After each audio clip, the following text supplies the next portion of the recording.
don't understand. Yay! Yay! It was a Batman spin. He said it would be in the really. We were all like, really? I was like, there's a Batman? Chief Very spun nice. us right round. Maybe right round. Are we allowed to say that? I was like, we're talking It's on the record. about Star a Wars record Day, right we're now. rebels. Let's go. Yeah. Speak for yourself. I'm Empire. Hi. Oh, hi. dang. Oh. Fighting words immediately. I'm actually just Slightly kidding. I'm imperial. a rebel. I'm Imperial. Well, I like the Imperial have the nice uniforms. I will say that. Welcome to the Wednesday Club, everybody. true. I'm Taliesin Jaffe, and we have a special guest to my list, Catrina Dennis. Yay! Yay! Thank you for having me. Thank you for coming on and helping with this huge chunk of books that we're going to be dealing with today. There's so much. Yeah. And to your left is as always, Matt Key I'm Matt Key. Hi, everyone. and the Amy Dallen. I'm Amy Dallen, and I'm extra excited because those of y'all who've been with us in the long term know that Catrina is Geek Sundry family. So it is super exciting to have her here today because she's also just like 98% Star Wars by molecular weight. I Yeah, by blood. It's like it's all in there. So. Wow, so thank you so much for coming. Most people are made of water. You're made of Star Wars. Yeah, I didn't even know that was an element. Sheer complete. I am indeed a Star War as a whole being. So. Wow. I've never seen one in one place before. It's usually just like little sections of one. Yeah, we don't usually migrate. So here I am. Their midichlorian count must be high. And we start the prickle fighting immediately. So Yes. so here we go. Let's get into this. At the beginning of Comics. at the beginning of 1977, there was a pop culture phenomenon born that changed the way that we think of science fiction and fantasy, and has changed the way that we talk about these things altogether. Doctor Who? But enough about me. Let's talk about Star Wars. oh, Sorry, I've been waiting to tell that joke for like 20 fucking years. that's amazing. I've been waiting for 20 fucking years for that joke. Finally got to tell it. I'm good now. I'm gonna pull that joke with Die Hard one day. Oh, well, I was born in January of '77, and my mother was actually worked on the film. She worked at props. She was gluing chunks of. Really? Wait, what? Yeah, That's my mom incredible. worked for she was like a peon under John Dykstra and like gluing. She spent most of her time Do you know gluing. Erika's mom? Are you guys Star Wars babies? I asked and I don't know, but like I tried. We've been trying to figure this out. Erika's mom also. We actually have a lot of friends. Wait, Ishii? Whose parents? Ishii's mom did? And obviously Chloe Dykstra. Everybody's parents worked on Star Wars. No, Chloe Oh, Dykstra wow. My wasn't parents born did yet. not. My parents saw Star Wars. Mine did too. But yeah, apparently I was taken to like one of the early screenings in like the end of January as a teeny tiny baby. Oh, Yeah, my mom she was gluing things onto the Death Star and when they did a little run. So That's incredible. That's amazing. so she has a few stories about that. Well, and we've got our friend Fawn Davis who worked on all the prequels, and he also did a lot of the miniature effects for the not the revisions. What are the Special edition. the special editions? Thank you. I couldn't remember the name. Yeah, he did a lot of the model work for those. So there's a lot of people who worked on Star Wars in our family. It's an inevitability about like the LA media reality of anyone who kind of grew up and born here is that Star Wars had a deep effect, especially on Southern California, and it was kind of everywhere, and we were. Yeah, it was an intense experience, and there was always little Star Wars things around the house. I went to a screenwriting symposium like 6 or 7 years ago, and one of the guys there was this guy named Chris Vogler who wrote myth and storytelling. Like he's kind of one of the proponents of like using the monomythic cycle as a way to structure your screenplays. And he said he was in school at USC at the time that Star Wars was coming out, and they had been hearing about, like in the trades a couple years earlier, they'd announced it as like the original name was something like Princess Leia and the Star Killer. Like it was like this long name, and it was like an homage to like Flash Gordon and all this stuff. And they read it and they're like, what is George? Like he did THX, like he did American. What is this guy doing? Like he's an amazing filmmaker. What the fuck is he making? And then since he went to USC, he extended an invitation to that class to come and see a special screening of it, and they're all like, let's go see this trash heap. Like he said, the opinion across the board was, all right, let's go see. And then they all left like, oh my God, we're all failures. What have we done with our lives that he did that? It's been 41 years, but it really it can't be understated how intense the effect this movie had on everybody and how little anyone was expecting it. With that in mind, now that that's down, what is Star Wars? Since you are a Star Wars. Star Wars is the tale of a boy, a girl, and a galaxy. And it's George Lucas's creation from 1977, a series of originally 3 movies that has now expanded to upcoming, what are we looking at, like 9, 10, 11 movies as of next year. A million comics throughout Marvel, Dark Horse, IDW, many very, very good video games from, Nintendo 64 era, and just this multimedia giant of space TV. fantasy, TV shows. Like Clone Wars. Oh my God, Clone Wars is is so incredible, incredible. And Rebels, and then now we've got the Resistance show coming up. We have a live-action show coming up. We've got another 3 movies under Rian Johnson. It's just like Star Wars all the time. I'm gonna live forever, basically. Since you are Star Wars. My lifeblood will go on forever, and so I will live. Oh, I just occurred to me, I've forgotten because of a previous Gather Your Party episode, I still have my old school Star Wars cred on me. So, so I forgot. Oh, my goodness. That is incredible. I'm gonna put this where I've been told to. Right. Mind the droid. Yeah. I can't. He's not gonna There we move. are. Oh, you got it. Okay. Yes, there's my old school Star Wars cred. I'm very proud of that. That's awesome. Sweet baby Taliesin. I was a very happy birthday. Adorable. So And so I was also raised in a Star Wars house. My this is one of those. I do not want to investigate this claim because I'm too fond of it, but according to my mother, she and my dad saw every movie opening weekend. Oh, wow. Like, Yeah? I'm not sure that's I don't know, it was a slow open. Movies worked differently back then. I don't know if they really, but they tell the story of going down to New York and the line around the block to see because they were nerds. And so, we grew up in that habit very much. We went to see all the special editions. We went to see the new ones. But you also, I believe, come from a Star Wars family. Oh, yeah. Well, my dad is a Star Trek, Star Wars, anything space fantasy fan. He's a huge comic fan, and because of that, my first experience with Star Wars was he took me to a Star Trek convention because he couldn't find a babysitter. And as kids in the 90s did, I wandered around alone. And I wandered all the way to a pack of Star Wars cards with Han Solo on the front. I had him buy it for me, and a week later, Star Wars comics and cards became my allowance. Wow. nice. And he taught me responsibility because at the end of the week, if I did well or I was a good kid or as I got older, better grades and stuff, I'd get comics and cards and they would all be Star Wars stuff. And then I broadened out, and that's Star Wars is the reason I love comics because it was the first introduction I had to really cool. book reading. And yeah, so it was awesome. I've always loved Star Wars. We're gonna get deeper into the whole kit and caboodle of the depths of Star Wars comics. What were your first Star Wars comics? Was it? My first Star Wars comics that I can consciously remember, because I have many that I had as a child and just can't remember them. But the first series that I remember getting was Dark Empire.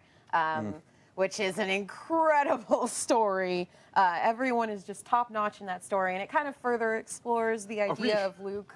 Are we going through warp? We're It's we're going back in speed. time. That's why. Back in the 90s, there was a story called Dark Empire where Luke went kind of bad for a little while, and I think at some point pregnant Leia told Palpatine off, and it was a glorious moment.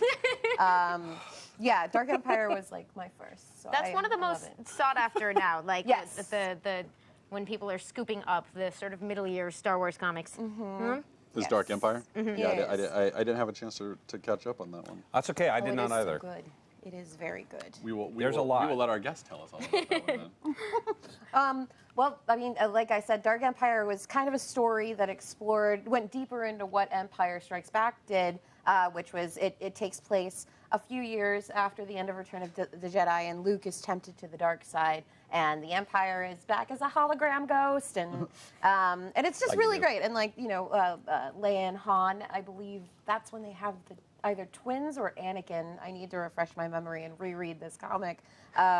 But it's just a wonderful story that kind of gives, I always hear fans wanting to see Luke turn to the dark side, and that is where I would recommend they go if they wanted to see what that was like. And then eventually, of course, he becomes good again. But So this is an older version of canon where basically we'll go through the yes, We're timeline gonna have to- story, part but of legend. There's going to be a long walk. Yay! Oh, I completely Canada- forgot to bring up the cover.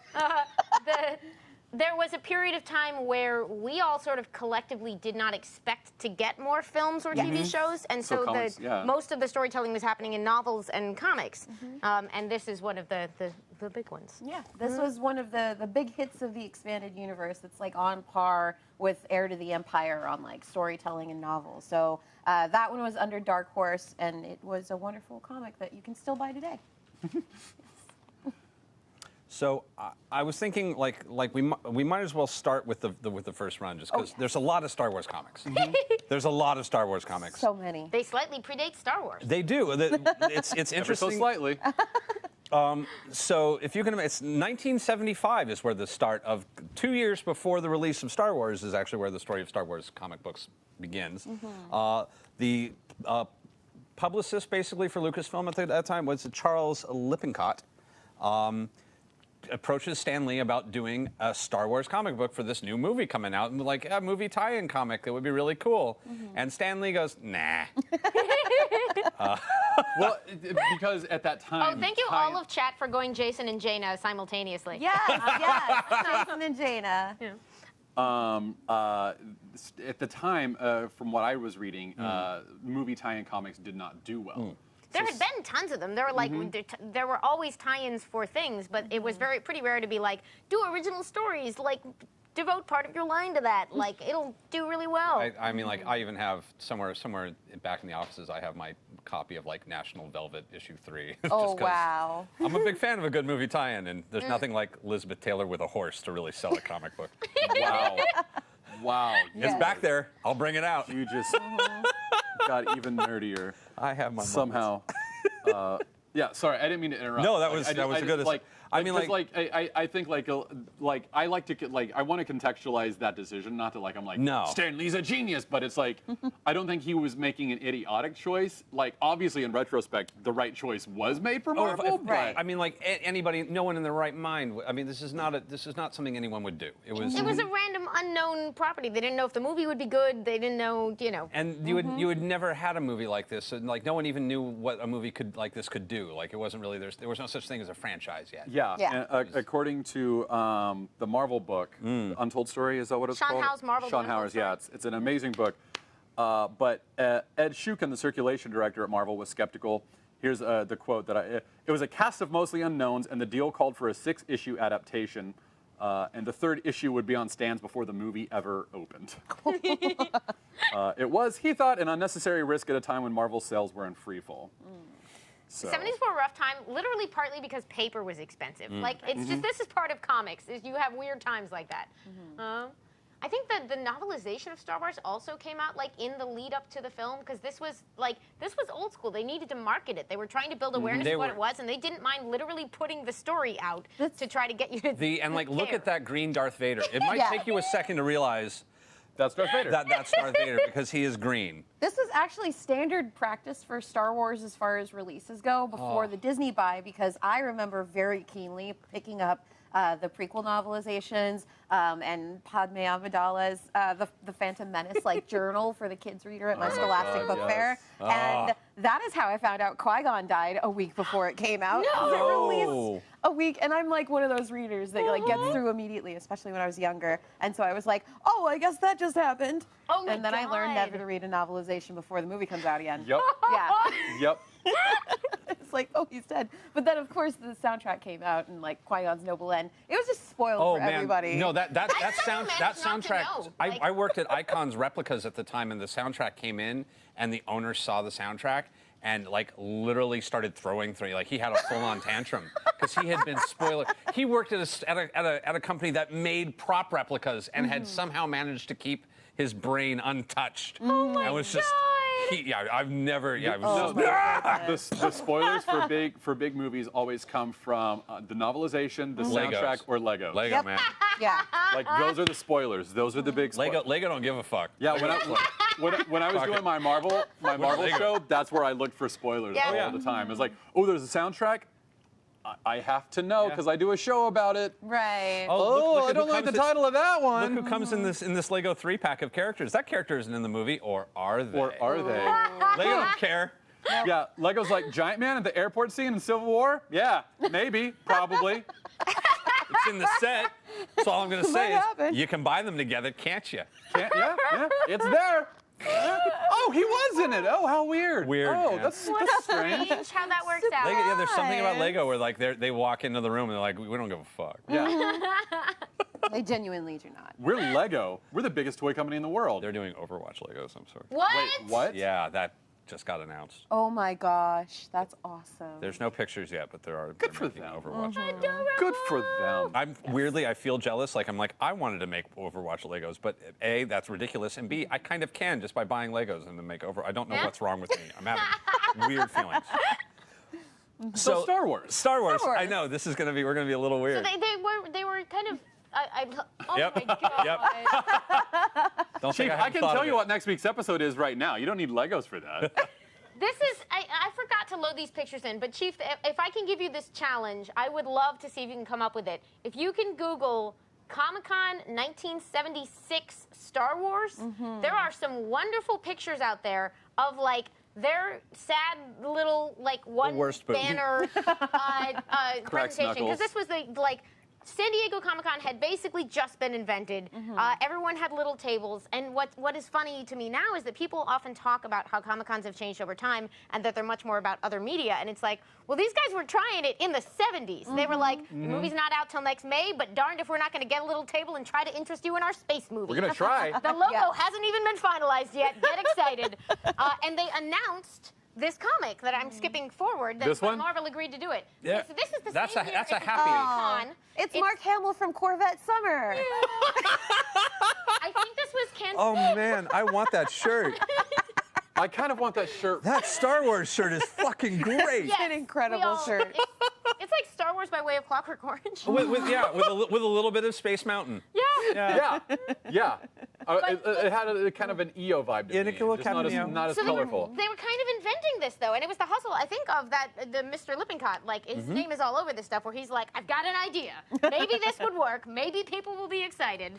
A budget of $100 and a dream, and you're just like, You don't want to like. Was anyone even paying him to be at that, or was he just like, this is gonna work? I promise. it's one of there's these weird moments, and I've been on projects like this where like you have no money, no cooperation, and nothing to do other than like we can just do weird stuff and hopefully something will work. And I was looking at this comic book for the adaptation, and like one of the things that strikes me is it even seems like the artist didn't entirely have. Howard Chaykin, right? Yeah, it's but Or is like. it Al Williamson? Oh, I think I might it's have them backwards. Schenken. I'm not in the button where I can look that up. Sorry. Now. Roy Thomas and Howard Schenken. Chaykin. Yeah, thank you. I knew that one. Oh God, now I can't remember where I put it. I've messed There we go. everything up. Very There we sorry. go. Where even the character designs are altered quite a like Chewbacca looks very strange in a lot of this, and C-3PO has his head, and then there are things that happen in the book that are like the book is a little bit more heavy action oriented. Like this is Leia, the very first scene where Leia's just sent C-3PO and R2-D2 out the pod, and. Once she's back aboard, there's a stormtrooper goes, there's one of them, set weapons for stun. And Leia draws a pistol and says, I've set mine to kill, and starts firing. That is so Leia. And then, but in something that is categorically not Leia, I'm gonna. Oh yes, yeah. My little friend there. We'll talk about him in a second. Leia gets shot in the arm. A stormtrooper actually hits, and then they drag her unconscious from a stun blast. Yeah, I Like, mean, you can tell that this is a comic book because the stormtrooper actually Yeah. hit them. something. Yeah. Exactly. Well, I mean, like, if you think about just like in storytelling mode, that's so interesting. It's such a different way of introducing the characters, having her literally come in Han Soloing. Whereas in the film, it was very much like they kind of played her more princessy until the third act, where it's the oh no, and Yeah. then it's and maybe did they think about doing this in the script and then decided to hold off, or it's just an interesting question. That's a really good question. Like, what I'd love to know if we could somehow come up with what exact materials they gave Roy Thomas and Howard Chaykin. Like, was it a copy of the script? Was it just notes? Was it background? Did they see like an actual screening, like I like doubt an early that. screening of some sort? There Like- would have been no screening ready at that point, in my opinion. No movie is. I mean, like the movie couldn't have been finished 2 years with Yeah. that much effect work and. Yeah. Oh. So Yeah. it must have been a Must have been. script, but like that would mean like, that like the photos.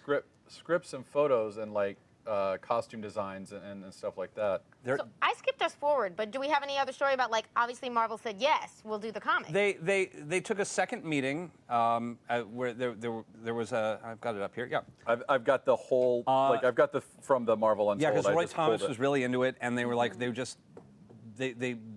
did what Star Wars did over and over again, which was bet on their future. Yeah. Star Wars was really good about betting on their future. Gave no royalties to Lucasfilm for the publishing until sales exceeded 100,000 units. Oh, wow. At which point the contract would be renegotiated. That's faith. Yeah. And yeah, issue 1 of Star Wars was released, was sale April 12th, 1977. And it continued until 1986. It set like a crazy sales record, I believe. It was the high watermark for, so like, 107 post-Golden issues. Age, it was a high watermark for And one of the things that Marvel, the Untold Story, Marvel, Sean Howe's book said was that they that book partially saved Marvel from complete bankruptcy in the 70s, and that gave them faith to do a Kiss comic, and the Kiss comics actually did save them. So like between Star Wars and Kiss and Roy Thomas's suggestion of bringing in Conan the Barbarian, that's kind of what saved Marvel in the late 70s. And it's like, Stanley was like, I don't know if I want to do this Star Wars book. And then Roy Thomas love is like, your- Stan, listen, you got to do the Star Wars book. He's like, lived all your right, I Stan trust voice. you. I trust you, Roy boy. So that is probably literally. They also Yeah. they also serialized the original episodes in Marvel magazine Pizzazz. Oh, I forgot about that. and I looked that up I was online. hoping for. Yeah, I didn't know that you could read those. I think Dark Horse published those Yep. later on. And I was like, oh, why didn't I know this last week? Curse me for not seeing this earlier. We also, it was really fun. Thank you, everybody who chimed in on Twitter when I was asking what everybody's favorites were earlier. But one respondent earlier when I asked about faves said that the thing that introduced them to Star Wars was the UK reprints of the adaptations in magazine form. Was like that was their jam. Like and so it's great. So they started by adapting the original movie, and then they had to make new stuff up because it was several more years before there was more movie. And this is one of the most interesting eras of Star Wars comics. So, according to what I found, issues 1 through 6 were an adaptation of Star Wars, and then starting with As in issue A New 7, A New Hope, episode 4, and as of issue number 7, it was new. Yep. And it was wacky. Yeah. It got been delightfully wacky. And then Archie Goodwin and Carmine Infantino took over as of 11. And then in 1980, they did a 6-issue Empire Strikes Back, which gave them 6 months to prepare for a third film. So a really Yeah. fun thing to do is to track down those issues and read the letter columns where, fans are fervently taking sides on whether Luke and Leia should hook up. Oh. Oh, yeah. They're just writing into a comic. They don't know. Yeah, exactly. It's real cute. Oh, that could have ended up bad. Yeah. Oh, that could have been so Oh, bad. man. Well, there Wow. were a lot of like novels that came out around that time when the writers did not know what was going to happen in Empire Oh, Strikes my Back. God. What is it? The Crystal Star? I want to say. Thank God you didn't say You were Crystal Skull. No, not the saying saying that in a room full of people who would not know. Yes. So that's Okay. Well, the chat probably knows. Chat will know. And it's full of Luke and Leia fluff, and now don't you know read that it and you're one. like, ooh. Ooh. Thank you for some classic whatever's going on there. Yeah, that is Star Wars. That It's is a much whatever's more- going on there. Yeah. The first Chewies that they were, that's issue 7, because like I will say like issue 1, Chewbacca has got like a full mustache. Like, I do love like that Yeah. last He looks more Beyond like Harry and the the Hendersons. movie Beyond the Galaxy. That's their header basically saying, look, the new stuff starts here. And I think they end up stranded on. It doesn't help to say they ended up stranded on a planet running from the law because that could describe a That's lot of Star basically Wars. all of Star Wars. Yes. But like, there's like Yeah. a really colorful pirate character who comes in, and it's great because There's you're like, Jackson. this is the. Who? Is that the bunny? Jackson is the Green Rabbit. Yeah. He has Wait, been teased there's a a- lot. There's a Oh my green gosh. rabbit in a Oh, man. spacesuit. I don't know this. Oh, Jackson. I have a picture. Did Oh, we, yes. put Do we have a pictures? picture of it's with Jackson? some X's, right? Yeah, and Yeah. he was just this like I mean, he was Space Roger Rabbit, and he just kind of came in and caused all sorts of trouble for the heroes, and then saved the day, and had like some space babe girlfriend, and Space babe. it was awesome. It was Producer Liz incredible. is dying laughing off screen They must have right found now. Jackson. I'm guessing you found it. Jackson yeah, is I an can- incredible So- character. Cosmo Yojimbo. If we can just to confuse everyone, but to throw this in the far future, due to Yes. a weird Thank series you. Oh of- my Yes. God! Look at You've yes. seen it 100 times and you just hadn't quite yet. Yeah. There is a variant cover from like way in the future due to corporate shenanigans. The comics would end up back at Marvel again. Yes. And one of the, much as I complain about variant covers, one of the best of all time is when they were celebrating the new line of Marvel Comics. They greenlit a variant cover which is all the other characters holding the door closed so Jackson can't get in. Oh my God! It's That the is cutest. so funny. It's incredible. Oh, yeah, look at that. him. But in their defense, all the stuff they're coming up with is not inherently that much weirder than what actually it's happens. really and stuff. not. It's really fun to And bang on, this but, one, he like, doesn't actually. He's bunny-ish, but he could be an alien. He's sure. bunny-ish the same way that the kangaroos are kangaroo-ish in Tank Girl. It's like, Yeah. Wow. you're Wow. welcome. Well done. It's That's gonna, a it's good gonna get comparison. weirder. Very good. Thank yeah. you. Yeah. So yeah, we have a run. We have 107 issues of Marvel Comics. And this is kind of on a weird level. I mean, I don't want to say this was the first franchise or like world building exercise of the modern era. I mean, we'd had the Tarzan books and Conan books and things like that, but I feel like there's a big difference between just the sheer expanse that was suddenly allowed for people's imaginations in these books. Not just to tell stories about Luke, Leia, and Han and that whole crew, but also Oh, there it is. expand. Yes. Yeah. Yes. Hello? Oh God, Anybody? that's so I can hear you sad. breathing. Oh, what's his Even name? Vader's part of this Jackson. particular, like off screen, Vader's like in the back, like breathing very heavily. And he's like, "What am I doing? What? It's not my fault." Oh, Thank you, Chief. Thank you. Oh, poor bunny. Oh, I feel so bad for that. The Yes. variant cover is adorable, but now I feel he's like, I just want to be a part of the world, guys. I'm a Star Wars. I'm a Star Wars. I'm a Star Wars. I would- I'm 98% Star Wars. I would pay money to see that in a movie. I'd also pay money to see that in a movie fighting Rocket Raccoon, but that's just my twisted. That was my Oh. thing. I was like, oh my God, like, because Rocket Raccoon is what, like Marvel previews 7, which would have I don't remember. Yeah. like You're in the right 70, era. 75, 76. So that would have been around. But he was, I mean, he was was a little Rocky, later. but yeah, he would have been around there. Yeah. Yeah, he was a little later, but could have happened. Because Like that- now like we've that got a trans- space raccoon and a space rabbit. It's time. He ain't no rodent. That sounds like something Rocket could identify with. Yeah. That's what gave me the idea. Is like, I ain't no rodent. And I was like, that sounds like an awful lot like. Did Bill Mantlo write that episode? That issue? So how did 107 issues? How did Star Wars get away from Marvel? It somehow. Hope so, Chief. He said space chipmunk. Thank you. Well, it had been, by that time, 1987? It had been 3 years since the last movie, and it didn't look like there were going to be any more. And I think the series, as far as I know, sales-wise, did hit kind of a point of diminishing returns. Those last few issues are considered scarce because they had a lower circulation. Right. Really? So I So are think those more it just sort of got collectible? canceled in, like, the way of getting canceled. Yeah. Like, They were? technically, it gives them collectability value, but, like, they're not crazy expensive. Yeah. There's lots of these out there, but like, I should check my facts before I say that. But that's how I remember the last time I went looking through Overstreet on Star Wars stuff. Is that like it was sort of the ordinary course of business, like. And then there was a new player in town. How quickly did it move? This part I'm not sure about. This I do not know either. I pulled some notes. Let me see if I've got anything. Excuse me. Got a old man glasses Because on. there was a new company in the very end of the 80s Yes. that showed up. Savvy, sassy new company. So By it the way, went let's until all compliment Matt's glasses, which are fabulous. Oh, they are fabulous. Went to Pendulum Press in '78. Really? What? Wow, Loose there's a adaptation of middle Star step? Wars. Oh wow. So- There were 2 steps. Yeah, and then Blackthorn, '87 to '88, And it which said, did the 3 issues of Star Wars 3D. These were just little novelties. I didn't even know this was the thing. then Dark Horse got it in '91. It looks like. Yeah, '91 was the beginning of the Dark Horse era. So there was a big chunk in there. And where they it was, and Dark Horse had it for about 20 years. They Yeah. had it until Almost 2014. 25, Yeah. They held it down almost all the way past the Disney Oh. buy. So weirdly, the same company bought both Star Wars and Marvel. Like just because that's how history worked out. No one will ever believe us, but like that's just how it worked out somehow. It's and 2014 was the Dark Horse run was 1991 and 2014. The Pendulum and the Blackthorn don't really count. Pendulum was apparently mostly educational.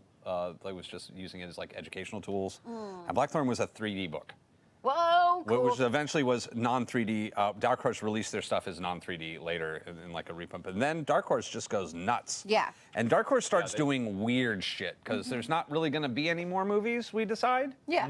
We all kind of collectively agreed that was the end of Star Wars. I can remember living in the 90s and hearing like every once in a while a friend of mine at school would be like, well, you know that they're going to do like episodes 1, 2, and 3 because New Hope was 4. So like, and all of us would sit around the playground going, wow, I wonder what that would be like. That sounds amazing. There was a rumor they'll do 1, 2, 3, and then they'll do 7, 8, 9. And yeah, it was like it'll never happen, but it'd be amazing. It was playground legend. It really was. It like, really was, yeah. We would all sit around and be like, oh man, those episodes 1, 2, and 3 are gonna be amazing. Oh, because technology's so much better. Then in, what was it, 1999 or 2000 when they came out? Yeah. Womp womp. Technology was good. I'll actually say I went back and recently at least watched episode 1. I haven't seen episode 2 since it was in the movie theater, and I will admit I've never seen episode 3. Really? Revenge of the It's Sith? better than the Really? other two. That's I heard. the best It's the best one. of the I know. prequels. I had at the time, especially because I was young, so I was in like peak bullshit nerd phase, and I was like, yeah, you know, I think I'm out. Yeah. It's like, I'm like, too much I'm Star sure it's Wars. better, but like, I think one hurt a lot, and I saw episode 1 with the worst possible crowd. Oh. So. Yeah. You saw them with those kids? No, well, I managed to snag tickets through my uncle for a preview that was it was an industry preview. So like it was a big fanfare in Westwood, and there was craziness, and there was like they had the video games on display and like all the stuff that you could play in like a carnival afterward and like all this stuff, but it was all industry people. Yeah. Which meant that they weren't like there were Star Wars fans in there, like. But they were watching it for like to criticize. Well, and, yeah. no, I mean like it was people who weren't necessarily Star Wars fans. It was people who were like movie people who were excited that there's a new Star Wars movie. So like they were never really clapping, and like things started to get weird in that movie the way that and like there was that uncomfortable. Is this what it's supposed to be like? Right. Is this a Star Wars? Is this a Star Wars? I recall hearing about Star Wars. Is this? Huh. So it was very. So it was a very awkward. Like later when I actually saw it with people who are like are a little more loose, it was like, okay, this is much better. Yeah. I am a long-standing prequel apologist. All right. And Some I of my will say- favorite people, by the way. Yeah, you've got to. Sometimes you just have to open your heart up and understand it a little better. And I will say that the Dark Horse run of adaptations for Star Wars for all the prequels are actually really, really great. Are they? They're Ooh. self-contained. I mean, they were released as single issues, but they're self-contained trade paperbacks now, and they kind of just zip through all the weird stuff and like. I think there were a lot of really cool liberties taken where it's a faithful adaptation, but it's also just reading it is a lot easier to digest, I think. So. And I will say also that my experience with the prequels has changed because I love Clone Wars so much. Yes. Where now I get mad Wars about really- it because I watch scenes and I have all these feelings about characters because I've actually seen them have this relationship and I'm invested and like. Now I saw it I will with the get around to opposite the of your third film. crowd, which was so. Episode 1 came out on basically my birthday. My mom waited in line to secure a huge block of tickets for a midnight show, and I saw it in North Carolina with the most excited people on the planet. So it took me years to realize that movie wasn't good. Yeah. Good. And it was like. That was a whole interesting journey. But we've kind of wandered off topic, which is at this time, like that was 99. From 91 through 2014, Dark Horse were the people being like, here's new, great, wonderful stories set in the world of Star Wars in comics. And I feel like they kept the fandom alive, like really, like on a certain level. Yeah. There was, I the mean, books, like the games, and the comics. I were was like the world far of Star more Wars. cognizant of the designs and the aesthetics, even of the Dark Horse books I wasn't reading. I was aware of the aesthetics of them so deeply, and some of the characters that you know, sadly have not survived the reboot, but are the sort of time The that. Thrawn got in there, now there's hope. Yeah. Oh boy, we're gonna get there. Yes. Oh, yes. Yeah. Oh. And it's really funny because there's like a lot of stories in the Dark Horse run where you can maybe find Jackson. You can find that inspiration. Like there's Star Wars Legacy Volume 2 specifically follows a character named Anya Solo, who is a scavenger who finds a lightsaber, and she's a direct descendant of the Skywalker Solo family. And it's a really interesting story because it's nothing like The Force Awakens outside of exactly that, because she's also like against her cousin Empress Fel, who like wants that lightsaber, and it's just very complicated. I've heard great things about that run. Yeah, it's a really fun run. Star Wars Legacy Volume 2. Volume 1 focuses on Cade Skywalker, who everybody loves, but I think he's a dirty, grimy person. He just looks unwashed. So pretend that I haven't read that comic. Yes. And that I don't know a lot about Star Wars lore outside of the movies or Clone Wars. Yes. Who is Cade? Cade Skywalker is a descendant of the Solo Skywalker family. He has a lightsaber, but he's very much a descendant of the Solo family. He is running with crime lords. He's exploring the underworld of his time, which is about, gosh, I want to say like 100. I may be wrong with this. This may be wrong, but it's very far into the future, past the end of Return of the Jedi. So those were, when I first heard about Rey, I immediately thought of Anya Solo, and I was like, oh my gosh, like I see where they're like pulling little elements. And I want to make a note here that we will also get to in order as we go. But if you're wanting to track down this material, the same way that Catrina alluded to Dark Horse putting the older stuff in print, we were all very relieved to find that in the 2015 changeover from the rights, where they went back to Marvel, they have been republishing and making digitally available a ton of the old Dark Horse stuff. The banner you're looking for is Star Wars Legends. Legends means used to be some version of canon and is now just sort of for fun, maybe, who knows. Apocryphal. The expanded universe. What's an apocrypha? Apocrypha is a very interesting word. It's a great word. It's a word to describe something that used to be part of a story that has now been removed from that story, but still exists. So it's the way I've always taken it from my studies in seminary. Which is where the word comes from. My studies. And there were a bunch of books that I were can like, do some that now. portion of this is the Bible. Yeah, do you this for should real have now. had glasses all this time. Oh, So yeah, during like the Gospel of Thomas, in the first 300 years of the church, that was a scripture that you could no, that's scripture. It says in the scripture. And then when they finally decided what was scripture, everything that wasn't scripture became the Cutting room floor scripture. Yes, yes, like the 4 books of Maccabees, that's Old Testament. Apocrypha. I would have loved to see Twitter at that time.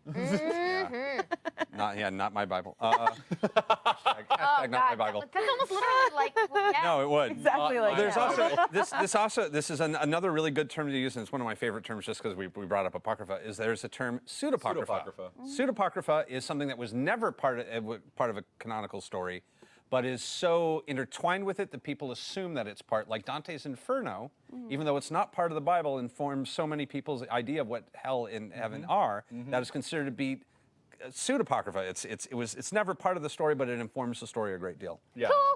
Same with the 4 Horsemen. The 4 Horsemen Charge of the Light Brigade, yeah. Conquest, war, famine, and death, but everyone thinks that it's pestilence. And it's like, no, it's not pestilence. Pestilence came in the 12th century during the plague. That makes a lot of sense. Plus and I bet conquest people and were war. like, hashtag not my horseman. Yeah, not my horseman. Like, you can't be changing it like ripped from the headlines. Fine, sure. The classic horsemen reflect the original intent of the people talking about And the now apocalypse. they look like Steven Universe characters. I don't understand what's happening anymore. It's too much. Ruining my It's title. too much. Yeah, feudal serfs are like drawing in the sand. Hashtag not. You're ruining my Vatican II. Stop it. This is my Vatican II. Man, I'll never get tired of Catholicism. We're sorry, guys. Sorry. We're a little loopy today. May the force be with you, and you as well. Yeah. And you as well. So, I mean, like, as a kid, the Dark Horse stuff was really cool because they're 9 hours and you know everything about Star Wars, and suddenly it comes along these books that, like, okay, I specifically Who's Mara Jade? Yes, I didn't look this up because I wanted to ask you. So, like, Mara Jade, and the guy with the lightsaber fans are the 2 things I would like to talk about. For whatever Okay. reason, I thought you were talking about General Grievous. I was like, General Grievous? Not Yeah, General which Grievous. lightsaber fans? Hold on, I need to be refreshed Oh on God, that. I know there was an action figure because they did the action figure run of the Dark Horse characters. And Right. I remember staring. There was some evil empire I that will- had big. I will look big it up. Red fangs. Yeah. While you Yeah, describe... Mara Jade, who was Mara the Jade, coolest thing. who eventually became Mara Jade Skywalker. So she was actually introduced in Timothy Zahn's Heir to the Empire trilogy of novels, which also introduced Thrawn, who is now part of official canon. Mara Jade was the Emperor's hand in a way. She was his top assassin. She was force sensitive. She was very good with a lightsaber, and she was kind of the person he sent when like Darth Vader wasn't around to go be the enforcer and the very, very scary, strong person. And she was. And so she ended up needing to go hunt down Luke Skywalker because that never works out. After Return of the Jedi, after the Emperor is gone, she's given like sort of leftover orders to go hunt him down. And as you do, she went from hunting him to eventually marrying him. And she was part of his Occupational Jedi. hazard of being assigned to track down really wonderful protagonist types. Exact. Boys with sun-kissed hair, you're just done. You're ruined. It's horrible. Water farmers, man. What are you gonna do? You just gaze wistfully at a horizon and you're like, oh, dang it. I can't kill him now. Gosh, gotta go marry him. So I Googled lightsaber fans, Yeah. and it's just fans with lightsabers. I told you. I could have told you. You were like, I'm gonna look that up, and I had a moment of no, wait. No, as I was typing it, I was like, this probably isn't going to work. I'm right. It's not working at all. If this makes you feel better, the reason that I knew it wouldn't work is because looking up Jackson Star Wars just gave you pictures of Samuel L. Jackson. Yeah. Well, because Jackson's name is spelled Jaxxon. That's right. Obviously. Like Exxon. Is it Prince Zizor? Somebody Oh, Yes. Prince, yes! Prince Oh my God. Zizor. Oh. Who said that? Fantastic. Internet. That is Yes. Fate 3000. I also want to shout out Page Runner Jay, who says Mara Jade meant the world to me when I was about. Oh. So she was like from an outsider's perspective, she was the most exciting thing about those comic books, and that and giving them like the Crimson, the Emperor's like royal guard, like Yeah. what to do. Yeah, Oh, she man. was incredible. And she had like a great run in the comics. She always came back into comics and novels. She was in a couple video games. Mara Jade was like the big deal of the Star Wars expanded universe. That was the action figure. Look at I him. remember now. Look at that Oh my majesty. goodness. Wow. Look at it. Wow. Oh. Wow. That- Incredible. Yeah, that's There we beautiful. go. Wow, that's just beautiful. Incredible. Every kid's dream. So yeah, that was Mara Jade. There were tons of other fantastic characters explored and brought up in the old comics, but And there were hits and misses, of course, as with anything. Oh. But but they carried that torch for a really, really long time, and it was a big part of like. It was one of those great things because Dark Horse was doing great work with that stuff, and that was also financing all of their independent stuff. So they were like doing Hellboy with the money from like it was like having your cake and eating it too as a company as they established themselves really beautifully over time. yeah, there's Good job. actually a Dark Horse story that is still canon. It's the Darth Maul Son of Dathomir series. Right? Yes, and that is still 100% canon, and I totally recommend it for anybody who has somehow not gotten enough Darth Maul in the new canon. he is in Rebels. He's in like all sorts of stuff. Like yeah, it's definitely where you want to go if you want that in between from like what happened between Clone Wars and Rebels, or actually what happened between the Phantom Menace and Clone Wars for him to get those spider legs. Clone Wars still canon, by the way? Yes, Is that- okay. 100%. Thank goodness. We're gonna have to So, talk about that in a minute. Certain Yes. big corporate changes happened. Like World there change. were 3 prequel movies there that were Lucasfilm as an independent outfit, and then 2 things happened within a couple of years. One was that Disney bought Marvel Comics, and one was that Disney bought Lucasfilm, and they Which came first? I think they bought bought Marvel first. Marvel because like Lucasfilm was, I think, the same year.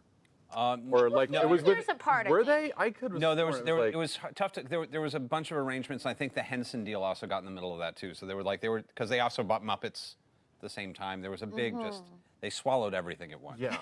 Yeah. They were. I sworn it was closer. If anyone to has Disney. was the, close, the but- numbers there, Because I I feel like remember it was all like, of us going like, "Oh my God, is Disney gonna own everything?" They got Yeah. Star Wars after Marvel because the Marvel 2012 was the Lucasfilm acquisition. okay, 2012. 2012, Disney bought Lucasfilm for $4 billion. Yeah. And it has since I made did back remember that. all that money. Yep. Oh, and then some. And then And that's just the movies. That's not including like Yeah. any ancillary anything. Yeah, it's.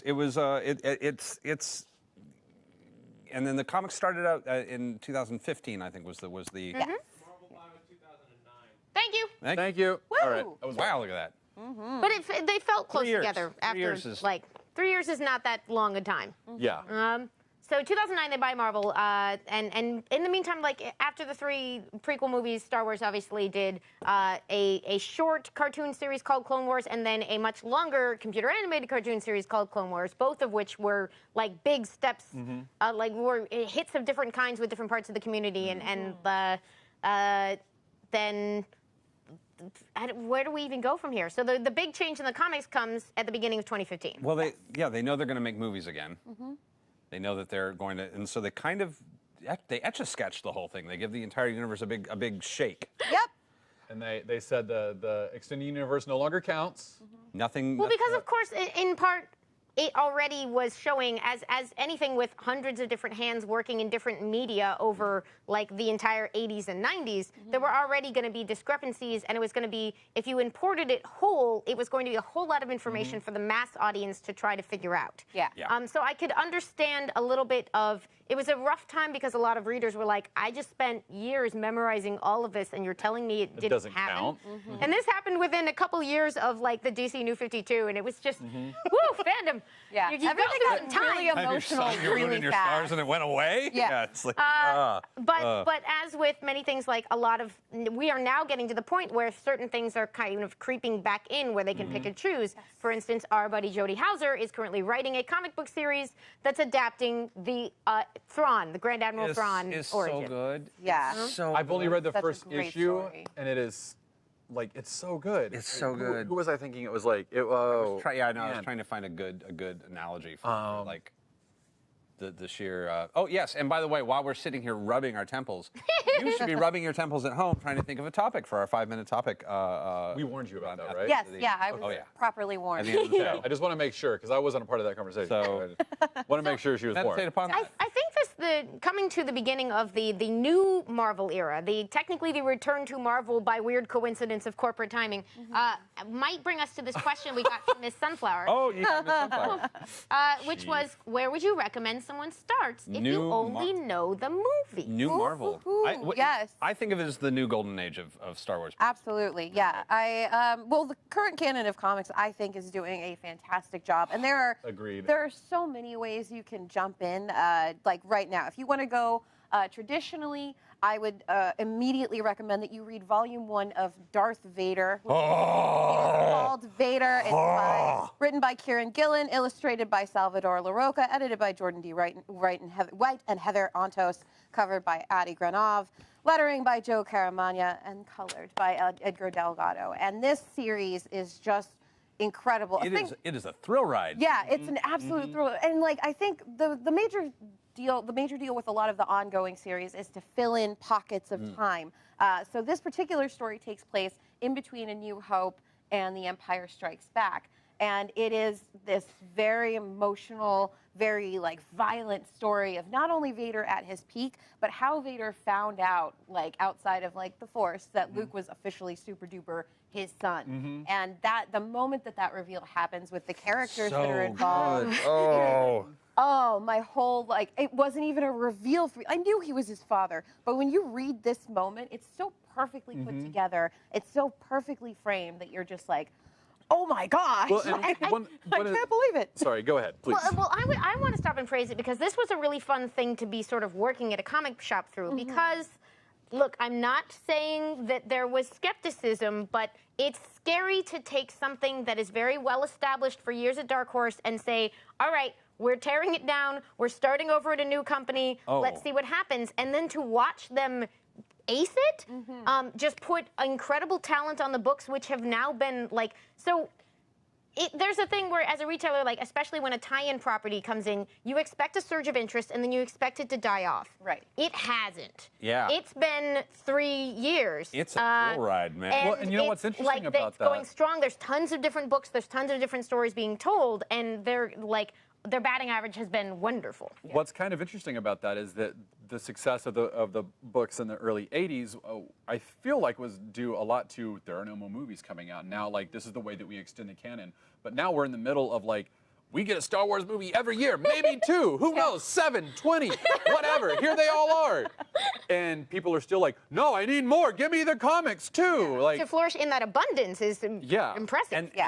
And Kieran, who I follow, the writer who I follow on Twitter. We're borderline obsessed with Kieran Gillen. It's a thing. Yeah, It's not just a little fun. bit. It's He a followed me problem. back, and I cried a little. It's okay. I feel No big that. deal. I Yeah. feel that. I do. He talked a lot about the struggle of writing a comic book for a protagonist whose face is utterly static. There's it's a character whose face doesn't change, and so it's just a lot of playing with light and playing with posture to just sort of figure out how to emote Darth Vader. And it's the best thing to happen to the character, I think. And I think it's my favorite Darth Vader I've ever seen or read. Like, nothing in the movies has made me as afraid of Darth Vader as this book has. And it also introduced that's actually four. really good way to Yeah, I know. I saw you queuing it up. 4 of great my part.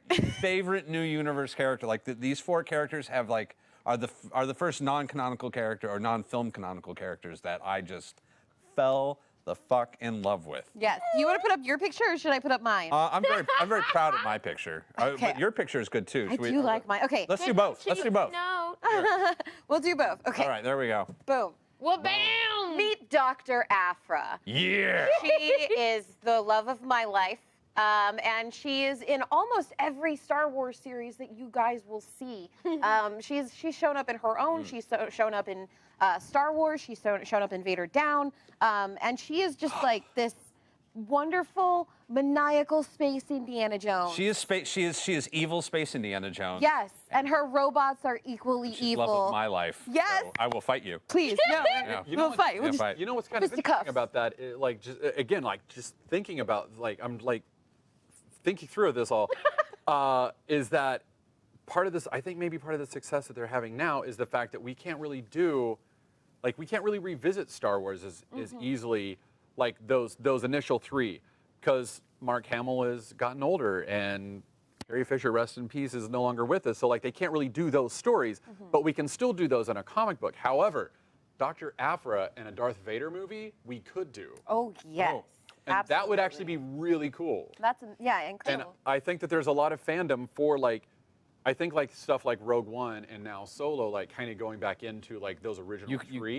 You could even put Darth Vader in a Dr. Afra movie. And I would Yeah. see that. Yeah. That's what I'd like Yeah. to see. So that, and essentially, just to lay it out for folks who, like, if you follow the publishing path, they did something really interesting. It was January in 2015. They were doing the brand new Star Wars book with the wonderful Yes. Jason Aaron writing and John Jason Kaufman Aaron art. killed. How somehow I managed to love get art that. out, and he's so good at it. And I know that Oh, this is the line. Sorry.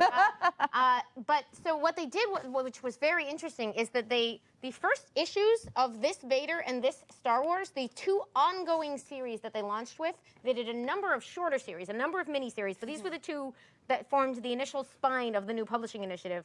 And they start with 2 sides of the same scene, Yep. and then they branch out into the separate storylines, and they chug along. And this one is still going strong. I think today we had an annual come out and issue, I want to say, 48 of Star Wars came out today. And after 2 years of the Vader book, it literally ended and just became Dr. Afra. Yeah. Yep. There is a new Oh, Vader really? book out now That's- that we'll get to later. But like essentially it just kept going, but she took the book. Yeah. Like it was great. That's awesome. Like, so did it end with the Vader Down story?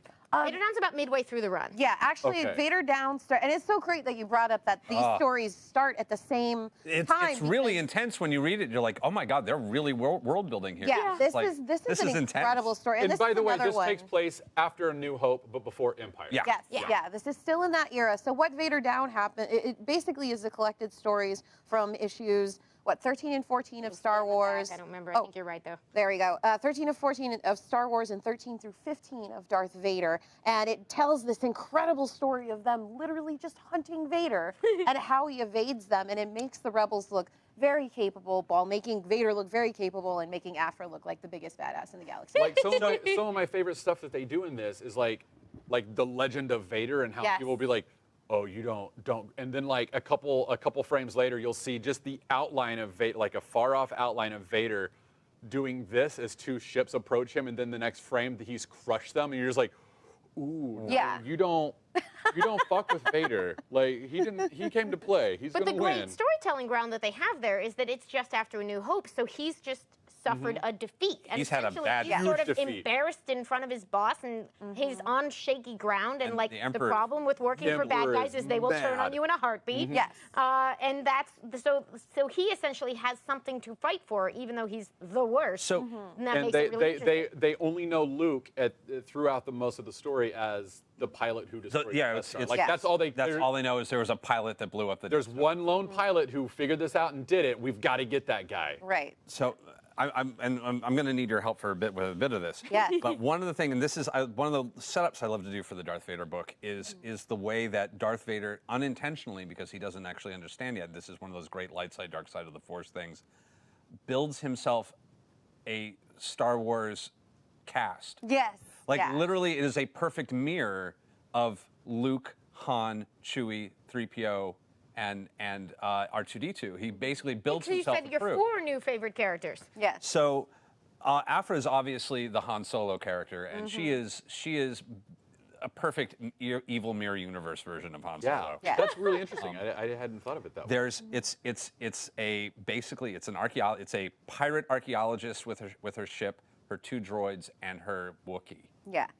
She does have a Wookiee. That's right. Oh And- my God. and So then- is she kind of Han and Leia? Well, there's no Leia. There's no Leia. They don't really know. There's no Leia. It's analog to the team. Leia in that one is not quite. It's later that becomes a thing, but it's Fair. just it's 2 Jedis at the time, but a Jedi, a smuggler, 2 droids, and a So Afra does end up with a wonderful lady love interest that I think is really great. so That book is still going strong as well. Yes. Yeah, Yeah. evil- just evil out this week, archaeologist. actually. Yeah, issue 20 of Dr. Aphra. This week is ridiculous. Oh my 5 God. Star Wars comics shipped this week. Whoa. look at that 5. art. And this particular story I'm really excited to read because it's Afra, her ex-girlfriend, and her current girlfriend facing Amazing. off against a major enemy. They've literally done calls to Indiana Jones in the book. They've Yeah. actually they make like subtle Indiana Jones references. Yes. Well, in the introduction, there's that wonderful line that that gives you the essence of who she is, where like she's coming to steal something that is dangerous, and somebody says it should be in blah or a museum, and she goes, "It belongs in an armory." Yeah. And you're like, "Okay, mission statement." Okay. Her Mission statement. introduction also included a very iconic shot of I can't remember, droideka? Yeah. Yeah, they in its rolling form where it is rolling behind her like the boulder Yeah. in Indiana Jones. It's Oh, very cute. wow, It's that's so wonderful. One of the fun. things But that she wants to find old weapons and make them work and like make them yeah. worse. So Yeah. she finds an AI. She steals an ancient AI that was sealed away in a vault because it was psychotic and murdered a bunch of people. It was an evil droid personality that had to be recalled because it was murder, and that becomes her R2D2, a BT1, who is it's an R2 unit who's literally just a mass murderer. I have no better. He just sets shit on fire all the time and just likes to like burn people with it's just always I murdering literally people. It's a laughed murder out bot. loud when the protocol droid, after that one scene where BT went crazy, and the protocol droid is like, "What were the words? Oh, right." And he says some squiggles, and it's like, translation, "Now you're on fire and dead, ha ha ha." Yes, and these droids were kind of the birth of the first. Oh, okay. Sorry. Yeah. So yeah, BT1, who's just kind of this murder rampage bot, who's kind of and then And then 000. and then Triple 000, Zero. Oh, who looks like C-3PO, and which is it? He's an assassination and interrogation droid, and he's an assassination droid because he looks like a protocol droid. yes.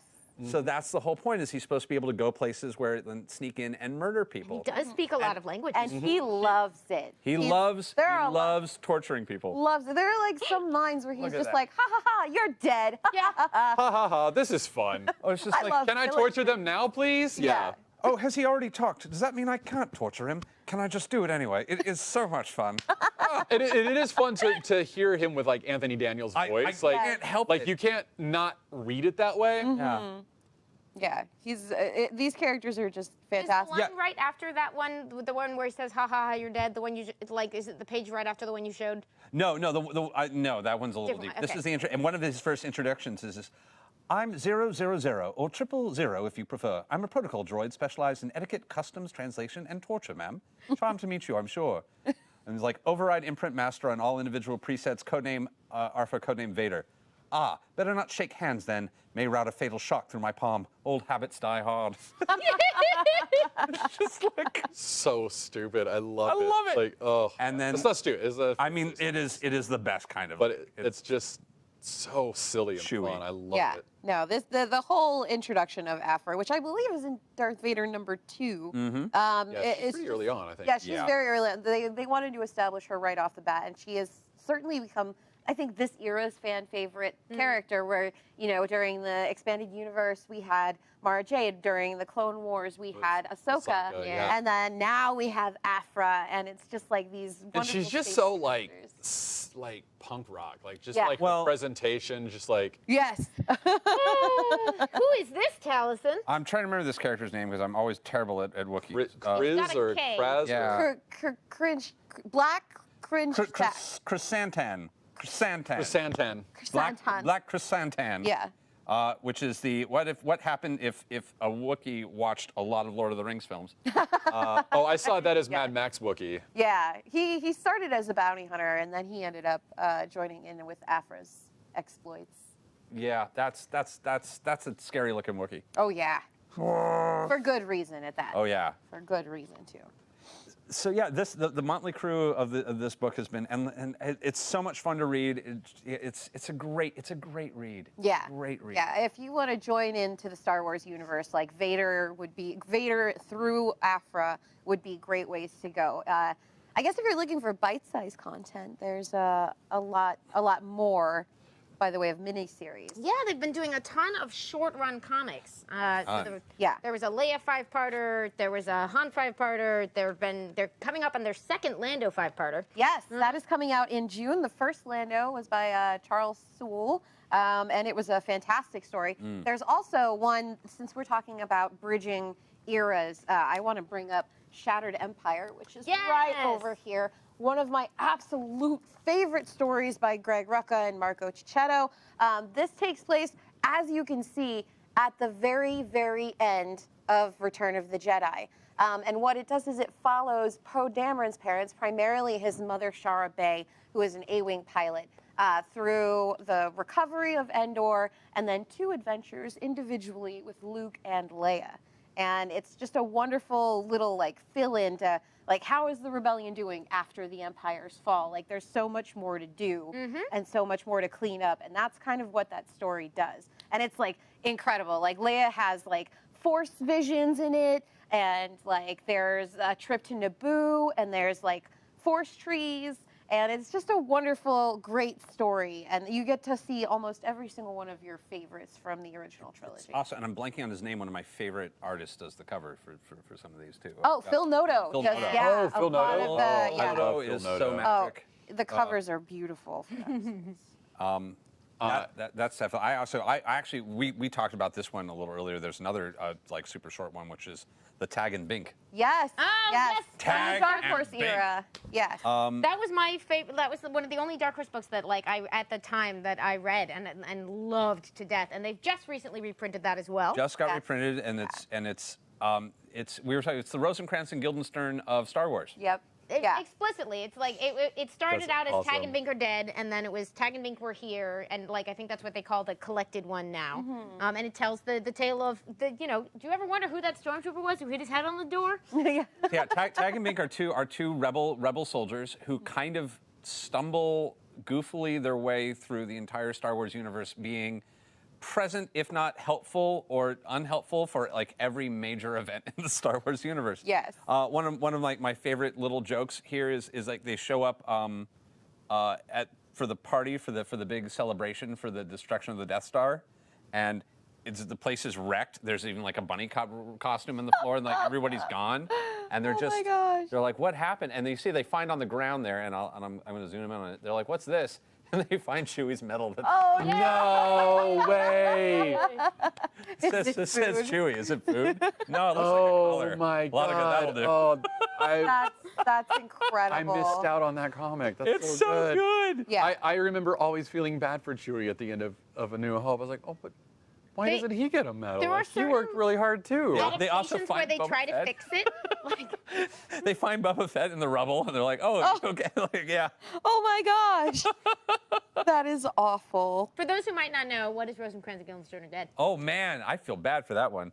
For those of you who don't know, Rosencrantz and Guildenstern Are Dead is a play written by Tom Stoppard. It was one of his It was first? his first play. He wrote it, like, I think even Okay, in that's college. just unfair. I Yeah, know. how What? unfair is that? Yeah. And I don't even think English was necessarily his first language, What? which makes it even worse. I know. You just want to just hit him with sticks. And it's the story stab him with two characters from Hamlet and what they're doing when they're not in the play, and kind of the nature of storytelling. Follows in like absurdist theater. Very absurdist, and like they're kind of sort of aware they're in the play, but not really. And it's a phenomenal play. They made a phenomenal movie that you should watch right now with Richard Dreyfuss and lots of wonderful people in it, and just it's great. And fun fact, I directed it twice in college. I That's directed it. I directed it once wonderful. in high school and then once again in college because I just loved it so much. Such a good show. It's a great play. We're all kind of obsessed with it. It is my second favorite of his plays. Arcadia just slightly, but yeah, Yeah. that's a whole nother. But you also might recognize the sort of story structure because it's kind of a classic, like tell the story from the fringes thing, where you might also like associate it with sort of Forrest Gumping your way through historical Yep. events, and That's actually a kind good of way to what put it, Tag and yeah. Team do is that like they're present but off screen or to the side for all of these events in a very funny way. So it's And- kind and of like a lucky but relatively competent buffoons. And they're definitely like poking fun at the Star Wars universe. Like this is them in Lando Calrissian's personal room. He has the cubes from the 90s. He has the cubes from the 90s. He has a beanbag chair. a beanbag chair, a lava lamp, a Mace. Slits liquor, which is an inside joke, and a signed poster from Mace Windu. To my main man Lando, may the force be with you, Mace. I like that you called him Mace Window because he Can I got crashed out of a Can I see window. it super fast? Mace Windu. I can never do it right. It's okay. It's Windu, but technically, Windu, yeah. there was a window at the I end. also Oh, I missed I've never movie thought 3. about that. I didn't see movie 3. Yeah. Oh. You've got to go know. educate I- yourself. We're gonna I show you keep movie meaning to. 3. I've literally Yeah. been meaning Yeah, to. it is the best I'll of the help. prequels. It's Yeah, gotten it's awkward beautiful. now. Watch it for the costumes. Come Oh on. no, I'm in. I was gonna go to that Star Wars thing, except that movie started at like 5 a.m. and I was dead by Yep. then. I'm like, nope, I'm out. Yeah. Can't do it. No I thanks. tried. Stars aren't aligned for this. Oh, I'm old. So we recommend Shattered Empire. We recommend the new Star Wars and Vader runs. Yes. That Vader run turned into Dr. Aphra, and a different flashback Vader run started, which people also love. What's this? This is amazing. More Tag and Wing pages. I keep switching to more pages. I'm like, no. It's kind of like Robot Chicken in a way. It Like is a little It was for me. It was like the Gods, first. prepare my bath. No. It is actually like it was notable for me. It was the first intentionally funny, officially approved Star Wars thing that I encountered. So it had a really special place for me because like I loved Star Wars humor. I read like early shitty Star Wars websites were how I discovered the web, like trading addresses on paper with my friends because search engines had barely been invented. Like, Wow. like a CD-ROM game that was Star Wars parodies. Like I was massively hooked on. What- But this was the first time I'd seen it like actually from Star Wars, poking fun at themselves. Yeah, I was thinking of that old fan film, Troops. I've heard wonderful things about it. You I never actually seen saw it. It's Never, like a fake yeah. episode of Cops, except it's Stormtroopers. Yeah. And it's actually like the joke of it is that Uncle Owen and Maru actually are like in a domestic dispute, and then the Stormtroopers I answer have to everything. seen that. They just It's kill everybody, so and they just funny. end up like killing everybody because they're like out on a domestic call. Yeah. Did you ever see George Lucas in Love? Yes. No. Oh, it's so Shakespeare in Love, right? Oh. So this was like a USC student film This where was they like did a big thing for a while. George Lucas in Love. It's really, really well done.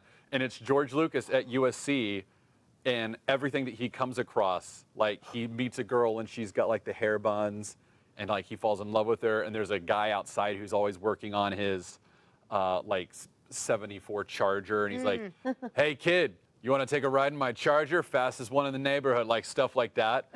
But he's like this cool like car guy, and like it's all those little in jokes where you're like, well, that's where George Lucas got all of his ideas for the universe. Sounds It's really well done. Little Cylons. There's just Cylons hanging out on the. That's incredible. So much. I'm so happy. This book is a treasure trove. This book is. At one point, there's a Bob's Big Boy on the Death Star, and I was just like. You know what? That is something that I've thought about before. Because if the Death Star is the size of a small There's moon, got to be a cafeteria. Oh, there's there's that. got to be a There's what a is the bar. economy of that place? Like, Okay, don't think that through. It is Okay. important that you not think through how many civilians were on the Death Star. We've all been there, we've all realized, and then we've all tried to pretend that it's not the case because we love Star Wars. Many people died, and it's very sad. And if you want to find out about all those people who died, read Lost Stars. Oh no! what is? Oh no! Lost Stars is, yeah.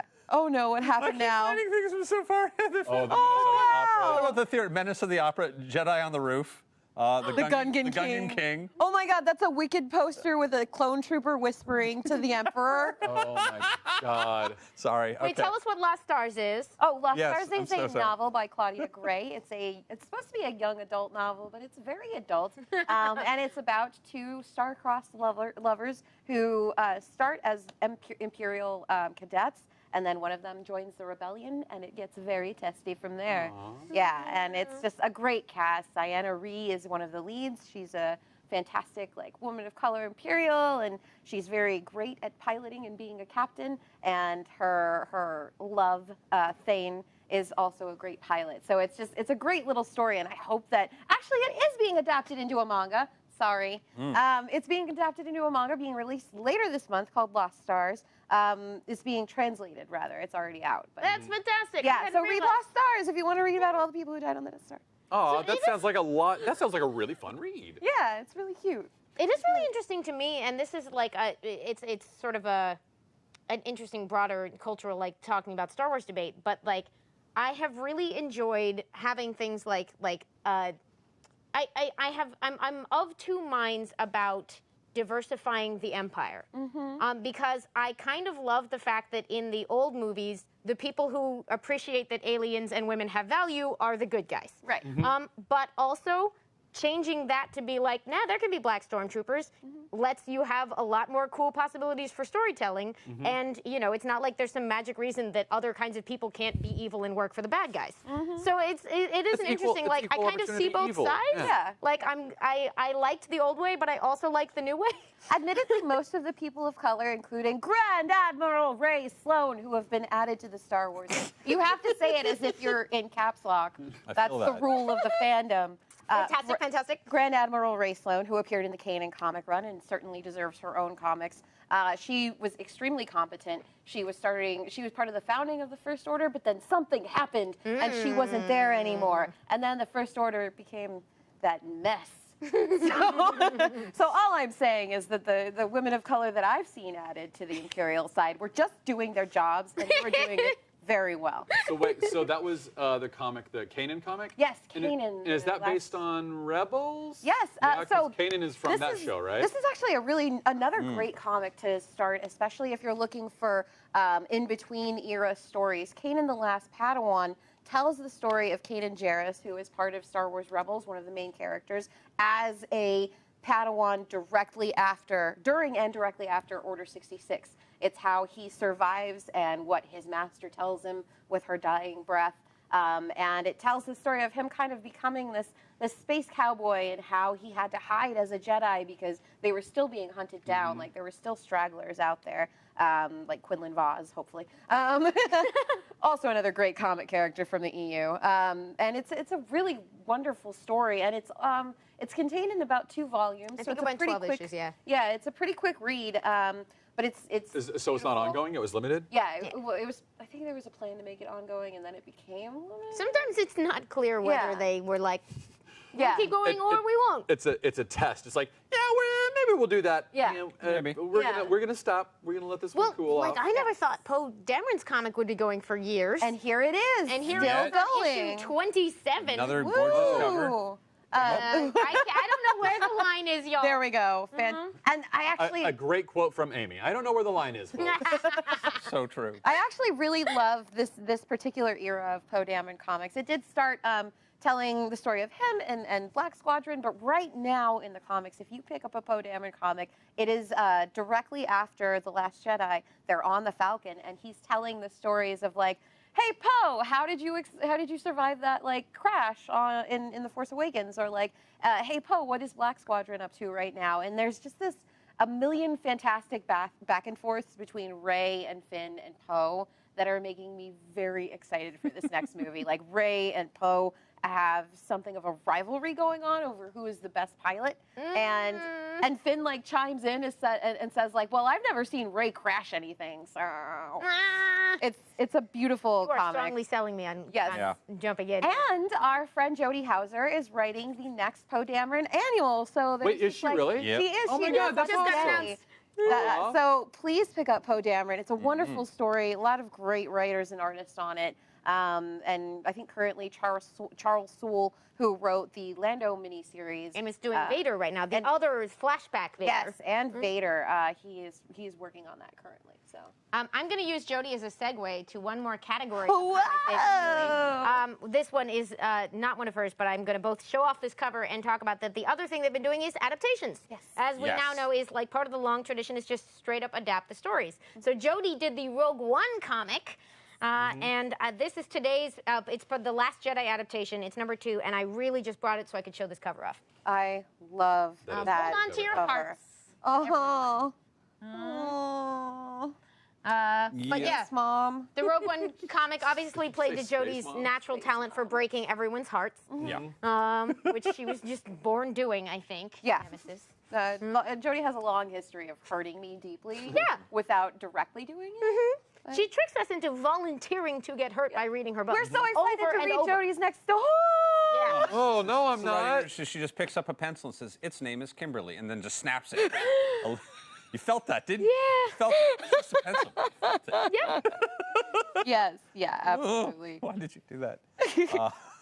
There's also currently, if you have a younger reader, there is the Star Wars Adventures and Star Wars Forces of Destiny lines that are being published by IDW. And I really like these. Just for some dang reason, the kids' comics are coming out of IDW because IDW Did you is just currently... time out? Yes. Hold on. I Just like Zach Morris time out? Just like, time out, everybody. Let me talk. It's, This is a Boom, boom, boom, boom. Flash. confused retailer rant. Why, like, they're doing such a good job, and I'm so glad these comics exist, and IDW has the more comprehensive all-ages line, and they clearly had the resources to make this happen and make it excellent, but I don't understand why Marvel isn't like, maybe we would like to make the comics for the all-ages. Like, what happened there? Is that your Stanley Who impression? hurt you? Like, okay, but my confusion as to why it was necessary, like why this went this way aside, I'm so happy they exist and they're doing a great job. Please explain what Star Wars Adventures and Forces of Destiny are. Star Wars Adventures and Forces of Destiny are children-focused young reader comics, and they are all very quick, self-contained stories. So you can pick up 2 issues that are side by side with each other and have the full issue. And there are some incredible, incredible talents on this book. Delilah S. Dawson, who wrote the Phasma novel, comes back for this one. Beth Revis, Jodie Hauser is working on this. Yay! Elsa Charretier, Devin K. Grayson, and it's just about Forces of Destiny, as the TV show does, focuses almost entirely on the women of Star Wars. So if you're looking for a Padme and Ahsoka team-up comic, or a Hera comic, or a Rose and Paige story, And the art on that one was so good. so good. I loved that story. If you're looking for those, that is definitely where you want to go, and they're easy to pick up because they're just 1, 2, or one-shot stories. So the Forces of Destiny was specifically those 5 standalone stories. They came out in January. They're all collected together now. They are each by a different team, and they tell self-contained stories. The Adventures, Star Wars Adventures, has been ongoing. Yes. In the sense that ongoing publishing, not ongoing story. Like you said, they're shorter stories. So they have a bunch of great contributors to that as well, and they're just doing fantastic work. and a friend of ours, Jennifer Morrow, worked on the animated Forces of Destiny. she was the the writer on writer on those. Nice. Yeah. Yes, she's And fabulous. she's doing very well in her career, partially due to those. So Oh. Yeah, a new season just came out on YouTube, so everybody she's can very proud of them, I've and read they're them, but I very haven't good. watched they're very them. good. They're very, very good. They are just the most joy you can feel in a 2-minute like segment. That's so I good. love it. Okay. Yeah, I'm awesome. trying to remember. I'm Like, sold. I was out at lunch with her a couple months ago, and a guy came in and ordered his food, and she called. She's like, "Oh my god!" And as he left, she goes, "Yeah, that's my Luke." I was like, "Oh my god, that's amazing!" Like it wasn't a big deal. She's like, "That's my Luke." I remember. I can't. I know. yeah, and maybe maybe it was Han. I don't know, but I think it was Luke. She's like, "Yeah, that's my Luke." So like, they threw away. I was like, "No, that's Luke Skywalker. Stop! No, get him back in here." That's fantastic. And yeah, there are. People played Luke Skywalker, man. Yeah, well, Mark Hamill does come back to playing Luke Skywalker in this new season, which is kind of That's great. so cool. That's amazing. Yeah, they do try to get people when they can. Like Daisy Ridley is always playing Rey. I think Even now, right yeah, now. even She's- Right now at her house, she's playing Rey. She's at a Chili's. Just, I'm Ray. Bless her. Always be Rayan. Yeah, ABR. ABR. Always be Ray. always be Rey. Well, it could be ABS. I'll always be scavenging. Always be. Oh yeah. Yeah. Yeah. Always be scavenging. Always be Star Warsing. Can I ask a super random question? Because 2 different people brought this up, and I don't know much about it, so I'm hoping someone can help us out. Yes. What is the deal with Splinter of the Mind's Eye? Oh, Splinter of the Mind. That was not the crystals. Yeah, Splinter of the Mind's Eye. Thank you. Okay, that was the what. weird. Okay. Thank you so much. So the I don't know sequel why I never thought it was the Crystal because Star. it got a bigger budget and then something. Yeah, it was one of those pre-Empire era stories, which had some really great Vader. I didn't read the comic adaptation of this, but it was Luke and Leia going on a sort of revenge mission. Okay. That Yeah. would explain why several people asked about that. 'Cause Yeah. I Sorry, think these thank you questions guys came up for earlier bringing and that up. So, and what was it called? Splinter of the Mind's Eye. Where did I get the Crystal Star from? It's Crystal Skull. Splinter sounds We're like. talking Indiana, you know. There's like a really shiny like red dot on the cover, and I'm like, that's got to be a crystal. I also have and this was something that this was a weird piece of ephemera that I picked up in the 90s. It was 98. Was they were Dark Horse was just trying to figure out new and interesting ways to like get people to read Star Wars, and at the time it was the middle of the manga craze. So if you have a friend who refuses to read anything that hasn't anything that isn't in black and white and flipped, although this was sadly not flipped, they did a Japanese manga version, like a real Japanese manga version of the first 4, 5, and 6 of the Star Wars films, and it's actually there's something really delightful about reading Star Wars in manga form. I've brought up a couple pictures just so you can kind of get a sense of it. Aww. Look at that! Look at Han! Oh my God! Yeah. Is that little Luke? Look at baby! He's Little such a Lando. magical girl. Lando having feelings in front of Vader, yeah, like you do. Yeah. It's the book is, and like I will say, it makes the lightsaber battles a little more kinetic, but the book is a lot of fun. Nice. And it's a really, if you do, everyone has a friend who's like, I don't touch anything that I only touch Japanese, maybe Japanese and Korean comics and nothing else. Right. Everyone's got that friend, or at least everyone knows that person. And you may not be friends. I'm not sure. It can be tough. I understand. But it is an interesting in for somebody who's kind of tentative into the American comic book scene, who's more bred on the manga side of things. Nice. So help me out. Yeah. Thrawn. Thrawn. Like, so Thrawn. I haven't seen Thrawn in Rebels. Right. I should go start because I Yes. love Clone Wars so much. So I should go watch that. But Thrawn, tell me about, like, I've read the first issue, and I still am like, okay, but he's like an alien warrior that is a mythological like I don't understand any of that background. So It's okay. Would you Good like thing the they made a comic series background for or the real Yeah. part that matters, which is where he gets? Because the background is going to be what you read in this comic, which I don't want to spoil for you because our friend Jody is writing it.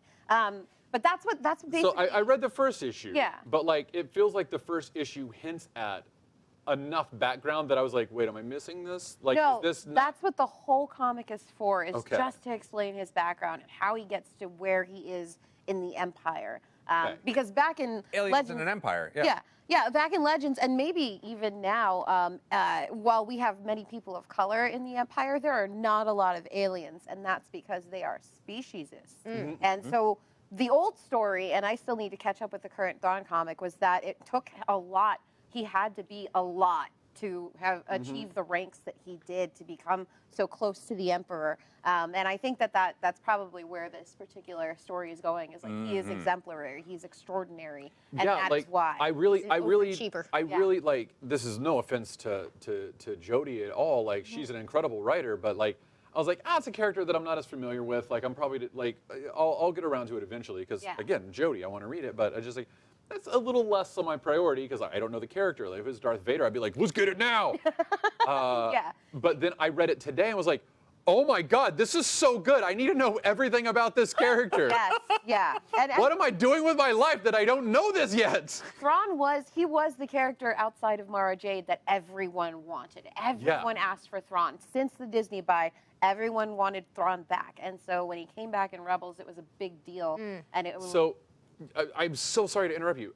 So Thrawn was originally in a book? yes, he was Okay. part of Timothy. I think you said that earlier. Yeah, Okay. Heir to the Empire. He was introduced at the same time Mara Jade was. Okay. So yeah, and he was a heck of a villain. It took 3 books to get him, to stay down. And now there's a new book coming out soon. Goodness, the author completely escapes me, but there is a Vader and Thrawn team-up book coming out in novel form. So yeah, so there's lots and lots of really good Thrawn content coming out now. But the way I see Star Wars fandom is that, like, no matter who you are or how you come into this, there is something for everybody. If you're a hobbyist and you like building things, you have a place for that. If you're a comic book fan, you have a place for that. And with this, this was where the Legends fans were kind of, I feel like with Thrawn, they were, like, officially embraced, where it was like, your faves will be here in some form or way. And this is just like one very obvious way they'll be here. And when you say Legends, you mean like the Dark Horse collection that is Yes, yeah, okay, so like the Dark Horse the collection, 90s, the old early novelization. 2000s. What we okay. used to know as the expanded universe. Yes, Gotcha. yeah, expanded universe directly equals Legends. Okay, I'm keeping it all straight in my head. Yeah, you're getting there. I'm not used to not knowing all of these things like ins and outs. It's Legacy, Legends, Oh. and Modern. Legends. Thank you, Yeah. Chief. It's That's the band that tells you essentially it's Whose quasi-canon boxers now. were those? Tag and Bank. That was them changing into their stormtrooper outfits. Yep. Beautiful. Oh yeah. Imperial boxers. I need to have some of those Imperial issued underwear. Yep. So there used to be all these arguments about what the different levels of canon were, and that was part of what they were sort of dedicated to. Like, they knew they'd have to come up with some kind of answer when they started adding new pieces, because Thrawn was sort of the preeminent villain of the idea of post-Return of the Jedi. But if they were going to do other movies that took place then, they wanted to do their own thing and not necessarily directly adapt it. But the people who were like, but that story was great, what they're doing now is essentially saying, look, we agreed that story was great, and here's what we can do to combine it with the stuff that we're doing. Yeah, here's how we can take that great story and put it into the universe that we are actually actively A bit of creating. Marvel Ultimate, if one were to like. Yes. We're taking the little bits that really work, and we're dropping yeah. them in there. Yeah. Yeah, it's like taking like the Nick Fury, the ultimate Nick Fury, and putting him into the Yeah. Yeah. the mainline. Sometimes universe. he's the weird son of current Nick Fury, and you just go with it. You just go with it. Just go with Let it. it go. Let it go. Let it go. Let it be. We're not even going to talk about it. Let it. One day we'll get to Patton Oswalt's massive crossover. Oh man. That'll be great. Which Oh. gets less fictional by the year. I know. Oh, so for those of you who don't know, Patton Oswalt, Very talented wonderful comedian. comedian, Very talented. wonderful nerd, friend of California nerds everywhere. Yeah. He's great, and if you see him, it means your day is blessed. He does wonderful. I do Oh, have it's a lucky pattern. Yeah. I do have a story about the one time that I've seen him in the wild, my wild Patton story. But keep going. Yeah. No. Famously, and you can find this on YouTube, and I recommend you do that when our show. That's a great thing to do in the break between our show and the show afterwards. Which is Weave. which you should Thank say. you. Weave Society. Is he was in an episode of Parks and Rec as a historical recreationist nerd, and I have feelings about that. Lovely feelings. And he kind of went off. He was supposed to attempt to filibuster a meeting of the city council, and he just sort of went off on this. He improvised the whole thing, Improvised this never-ending pitch for a Star Wars Marvel crossover that he is just forcefully taking us through, and it is. What year was this? Because it was before at least one of these I think it was purchases. before. I think it was before one of the purchase. I think it may have even predated like the Marvel right when the purchases. purchase happened. or like right after it happened. It was super. Yeah, it was weirdly prophetic, and it is a Marvel Star Wars universe crossover event. And he is walking you through it, and you can find people are. They keep the camera rolling, and he just keeps talking, and you can tell. Like Chris Pratt's in the back, just going. Don't laugh! Don't laugh! Don't laugh! Don't laugh! Yeah. So this is maybe telling tales out of school, but one of my favorite things about that is that okay, this is. I was not involved in this in any way, but it will always be precious to me because I happen to know of a series of events that preceded it, which is that Patton is a customer at House of Secrets. Yes. Really? And I have what is for me the weird, distinct honor of the fact that in making casual conversation with him sometime before that, as far as I know, I am the person who told Patton that Maul was back because I was really into Clone Wars and explained about the spider body and felt kind of dumb in the moment attempting to explain, no, he's back and he has a spider body and is awkwardly explaining that thing about the cartoons. That makes perfect sense. Which, was at the time, everybody. And everyone's on their own journey with Star Wars and has faced burnout at different points or different things. And he loves the cartoons now, but I'm not sure. At the time, I wasn't sure how this was going over. Right. And so at a certain point, probably this is totally unrelated, but imagine being me in your head when you later watch that Parks and Rec and he's explaining about the cool spider body. Oh, yeah. And I'm just like, I think that's me. I think That is awesome. those 10 seconds. Again, those are my 10 I'm seconds. not- And that one is like, so then He probably Chewbacca doesn't shows. remember that I know who that is, conversation ever sir. I know happened. that name. Like, I know who that is. yeah. this almost certainly, he probably doesn't remember that conversation ever happened, but it will always be precious to me because I was like, nerd life. That's how Nerd it life. goes. Oh. With my episode, the one positive of my episode 1 viewing was Weird Al Yankovic was in the theater, and after the movie, he walked out in this mild daze, and I was like, oh God, are you writing a song? Writing a song? I think it's writing a song face. I've seen that on people. Oh, yes. Yeah. It's like, And he did in the fact. long time ago parody of American Pie, which most of us still know a lot of the words. yeah. Am I the Anakin guy? Yeah, we Might we be Vader saw, someday later. Now he's just a small fry. we went and saw him in concert a couple weeks ago. You We went went to out. that? I didn't get tickets. How was We're it? going very inside baseball. I'm It sorry. was. It's okay. Oh, man, it's one of the best concerts I've ever been to. He Oh. it was like, Tell them the title of the concert. Can you oh remember it? God, the His ill-advised vanity tour. Yeah, thank you. Well, And it was all just his favorite songs that it was, and they weren't even, he didn't do one single parody song except for the very start. He started with that one. Yeah. Oh, wow. Am I this here, Anakin? And then he ended with Yoda. That was his encore. He came out and did Yoda for the encore. But in between, he did Dare to Be Stupid.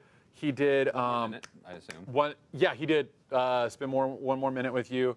I think that was the one he did. That's one of karaoke go-to. Oh my God, I love that. Yeah, we were listening to it on the way there, just going nuts. But it's one of the best concerts. This is what House. I know we're getting a little chaotic, but this is what Star Wars does, though. Yeah. Because it is so. It is in your pores. It is. There's even if you swear off it, as I have in the bed, it's still stuck to you. So I when I was younger, I always thought Star Wars was what the cool nerds did.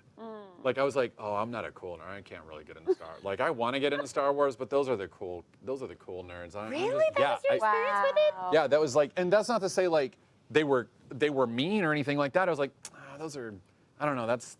Those are cool nerds. I don't think I'm ever gonna fit into that crowd. I'm just gonna stick with my comics, I guess. That was. I'm not going for. I was like, they're just That's why I feel so far behind when it comes to Star Wars because I never read any of the EU stuff. I didn't read any of the comics growing up. So like this has been like a crash course for me, just like, oh my God, these are amazing. Like There's when no wrong when time, the obviously. Marvel stuff started coming out, I picked all of that stuff up, and like I can honestly remember when I got the Jason, like I love Jason Aaron, like he's one of my favorite writers writing today, and I was like, oh my God, he's writing Star Wars. Oh, I'm all about this. And I remember seeing like, it starts off with that, like you flip open to this page. And like it's like, oh man, Marvel got the rights back. This is going to be exciting. I wonder what they're going to do. And then you flip to this, and it's the full 2-page spread. And like I heard the song, and like that, I heard the scene, and I was like, what an amazing thing for a property to be so associated with a musical score that even in a comic that has no sound, it's like a long time ago, and it goes. She's like, oh my God. Ah! I was like showing it to everyone. I was like, here, read this. And now, like this is amazing. Oh my gosh, that's incredible. Yeah, and I immediately fell in love with it. And that comic is amazing because I didn't know what I wanted this story so badly until I read it. It's Luke and Han and Leia. It's like just the whole core team infiltrating the Empire's biggest weapons manufacturing plant. So there's do you say AT-AT or AT-AT? Yep. I say AT-AT. AT-AT. I'm just saying. So it's AT-ATs and ATSTs and like just guns, the blasters, piles and- junk piles, and they're like, we've got to go blow this up. And then everything, of course, goes wrong because it's Star Wars. And then it's every possible weapon that you can play with all in the same place. And yes. like every single panel is a revelation for, I didn't know I wanted that, and there it is. There is a beautiful panel that takes place in this story where Leia is holding a lightsaber, Han is holding a lightsaber, and Yes. Chewie is holding 2 lightsabers. Yes. And there's like just this great sequence where like Leia's like swinging this beautiful blue lightsaber around, and she's like, "I've always wanted to try this." And Yeah. like I want you to try it too. That was in the Smuggler's Moon. Yes. The Showdown on Smuggler's Moon. Yeah, that was in the second. Where so one of my favorite things about this one is that Luke, like you forget it because like you forget that like at one point Luke was not a Jedi. Like Luke was still figuring his shit out. Like, and this is the Luke still figuring his stuff out.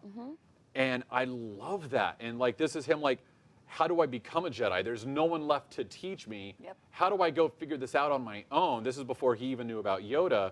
So this comic thus far that I've read has been, how do I learn that? I need to learn how to be a Jedi, Papa. How do I do it? You know, and it's just like, oh, poor Luke. You'll figure it out, buddy. You'll get there. You'll get there. Like, Do not ask your dad. Yeah. don't ask Vader. There's some super like delicious emo Luke in this particular. There's like one scene where like Leia's trying to comfort him, and she's like, "Well, you're a Jedi now," and he goes, "I am no Jedi." Yeah. And I'm like, Luke, you're fantastic, angsty baby. Yeah. But I wanted to go to town with my friends. I was going to go to the Tashi station. I was gonna go to Tashi Station and get some power converters.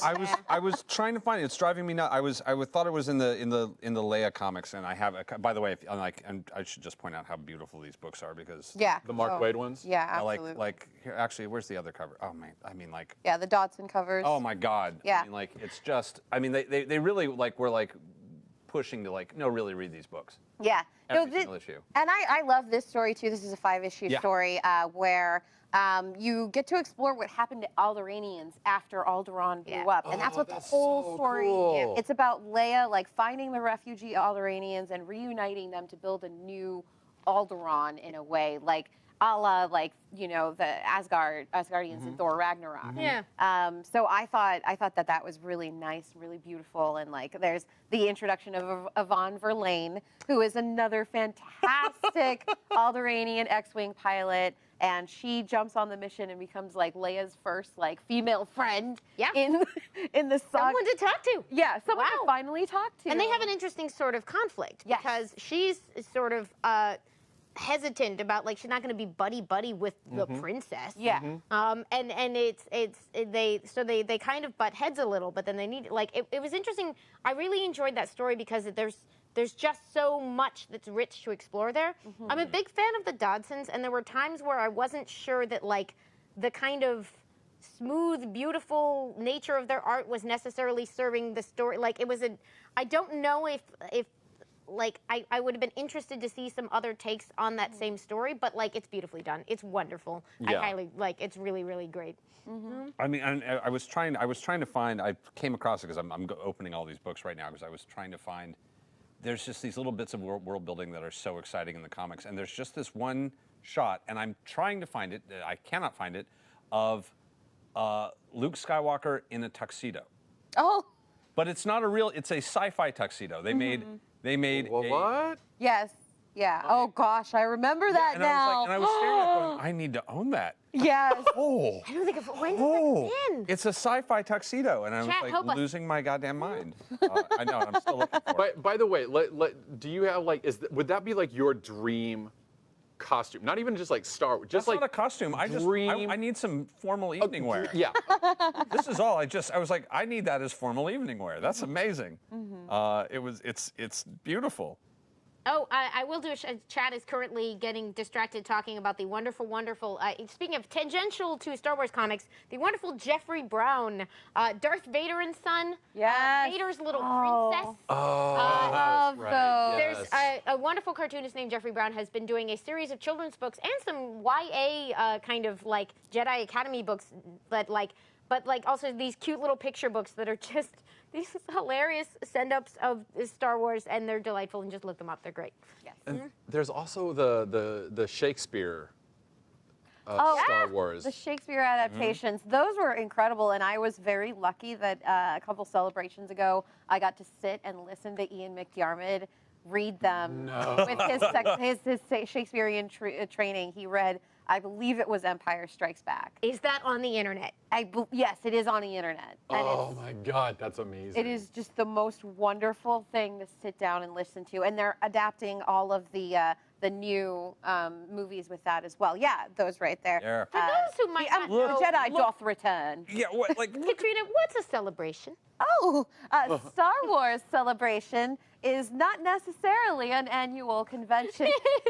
For Semi-annual. somewhat annual. A couple, they do like a few in a row, and then they're like, not this year or that year, and now we're back. Star Wars Celebration is a series of conventions that have been going on since just before the prequels that celebrate Star Wars fandom, and it's just this huge gathering of Star Wars fans from around the world. Like, you've been to your normal conventions, but it is the Comic-Con of Star Wars conventions, and just like Is it always in Orlando? no, moves. this It coming moves. year in Yeah. 2019, it is going to be in Chicago. It's been in Anaheim. It's been in England. It rolls around wherever it feels like going, basically. Much like a BB droid off those celebrations. Speaking of, Actually- what do we have here today? Oh, yeah, yes. no, you got to show that off. I wanted to bring my little friend here. So this is BB9E, the Disney Store version. I'm something of a droid mom, so I like to collect droid toys. And so I saw him on the shelf Oh my. at what was it, Disneyland the other day, and I was like, I need to bring him home. He wants to walk. But yeah, this one, I'm still getting used to him. I have the Spin Master BB-8, which is really great, and it responds to voice commands. His voice commands came in Chinese, so I don't really know what he wants. But I assume he'll go somewhere. Oh, there he goes. Goodbye, little friend. Bye. Don't fall. Oh, don't, Yeah. Brilliant. come back. Very good. I don't think he'll get back over that ridge. Yeah, there he I'm gonna is. give him a little poke. You've got it. You can do it. Yes, and so I'm sort of obsessed with this new era of droid toys because Yep, it's real good. it's You can real go. good. I'm so afraid he's gonna fall and hurt Oh, himself. he's not getting out of there. He's trying This though. W is actually kind of perfect because he can just run around in there. There you go. Yeah, we have kind of an accidental playpen for your little BB droid. I love it. Oh, I think he loves almost made it. it past the first W. We believe in you. Oh, he needs help. That was a plea for help. He's very upset right Mom, now. why you do this? himself. And Mom, you haven't fed me. no, and if you think this is like weirdly cognitive, it's like the Spin Master BB-8 is huge. It's double the size. It You guys responds can't see to his voice lights keep commands. turning on. Yes, and this one has like slight moods, but the Spin Master has like moods. Like I feel like I'm interacting with a cat. But this one I've had for about a day. I saw Chief moving our camera. There we go. Oh, he's trying, you guys. But this is BB-9E. This is the droid that ratted out BB-8 in The Last Jedi. Affectionately dubbed BB-Hate before BB-Hate. The Last Jedi came out. Oh, he is freaking out. Man, he is not having a good makes day. sense anymore. He's Why doing can't I get over it? to the audience like, Yeah, you're he- probably wondering how I ended up here. He looked at me. He looked at me after I said that. He's very upset. But yeah, so he does respond to voice commands, but I don't know what they are, and I don't know if No, he I only don't. speaks No, I Chinese. don't. No. So, I kind of want to see like a close up of him now, like just like, but like "Hello Darkness, My Old Friend" playing in the background, but like I believe in you. you can do it. Oh, there we go. Oh, okay. This Well, he is really trying. Way too far. It's okay. Hold on. It's all right. This is Wait. what I do: is I bring my droids and wreak havoc. Oh, there he There goes! we have a follow cam now. Yes. Trying so This is hard. what our life is now. Torturing droids. Oh, Yes. no. Oh, poor droid. This is my droid mom life. Oh, he's almost up. Oh, he's figuring it out. Oh. All right, so Aw. sadly, we only have 15 minutes left. Yeah. Here, We little need guy. to do our 5-minute topic coming up. I can't reach it. I got it. He's trying so hard. keep- He's Give me a shot. really trying. Yeah, I don't fit on the couch, but I can reach droids. Yay! Yay. Oh, He's looking at you like, what good was that? boy, What good did you do to boy. me? I got you. I got you. I got you, boo. He's so cute. So It is- let's use the next 5 minutes, I think, to what should we read? What are some of our just Yeah, kind yeah, yeah. of closing thoughts stuff Any before we get faves into we the can get topic, to? I right? will say I did find the tux. Yes! Oh, Oh, please good. show us this tux. Oh, He has like, oh, I forgot about this. He has like a space cravat. Yes, Oh, yeah. And that became, this was a actually cosmic cravat. yes, this was a big deal on Twitter when it I happened. saw this and like, well, I need to own that. Yeah, no, it's, Oh my goodness. Janelle, we know you're watching. Feel free Yeah. to make that for Taliesin. Look at those It already cuffs. works. It already works. little cravat. Look at the cuffs. The space cravat. It's Feel free to make one for me. Kind of looks like a slight pilgrim look. Yeah, it is a bit double- I puritanical. want one. It's got a double collar. It's got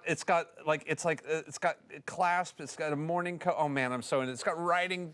There's so much happening. There's so much happening. It's so good. The big What, puffy so do you pants. know where it came from, or you just found it? I just found the image. It's a okay, I can tell you. It's a Space pilgrim. I'm trying to find it now. I've lost it. I will let you know when I find it.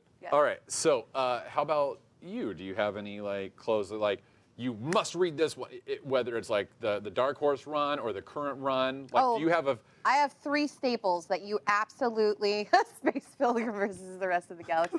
I have 3 staples that you absolutely must read, especially now with Solo coming out. The first one that doesn't have to do with Solo is Shattered Empire. Please read it. You will be so happy. It's such a wonderful bridge of a comic that goes all the way through what the rebels are doing after Return of the Jedi and the mass of work they have to handle still. Like once you blow up a Death Star, you've still got a lot of work to do. So you can follow Shara Bay, the first Latina in Star Wars. Ooh. Well, like technically the second, but you know the first one died immediately in Attack of the Clones. So, first space Latina.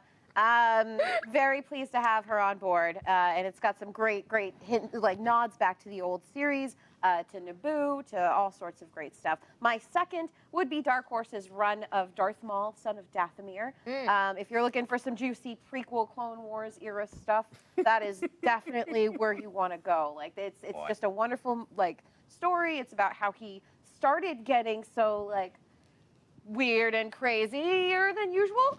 And it's just there are a lot of really cool staples that come back in that one as well.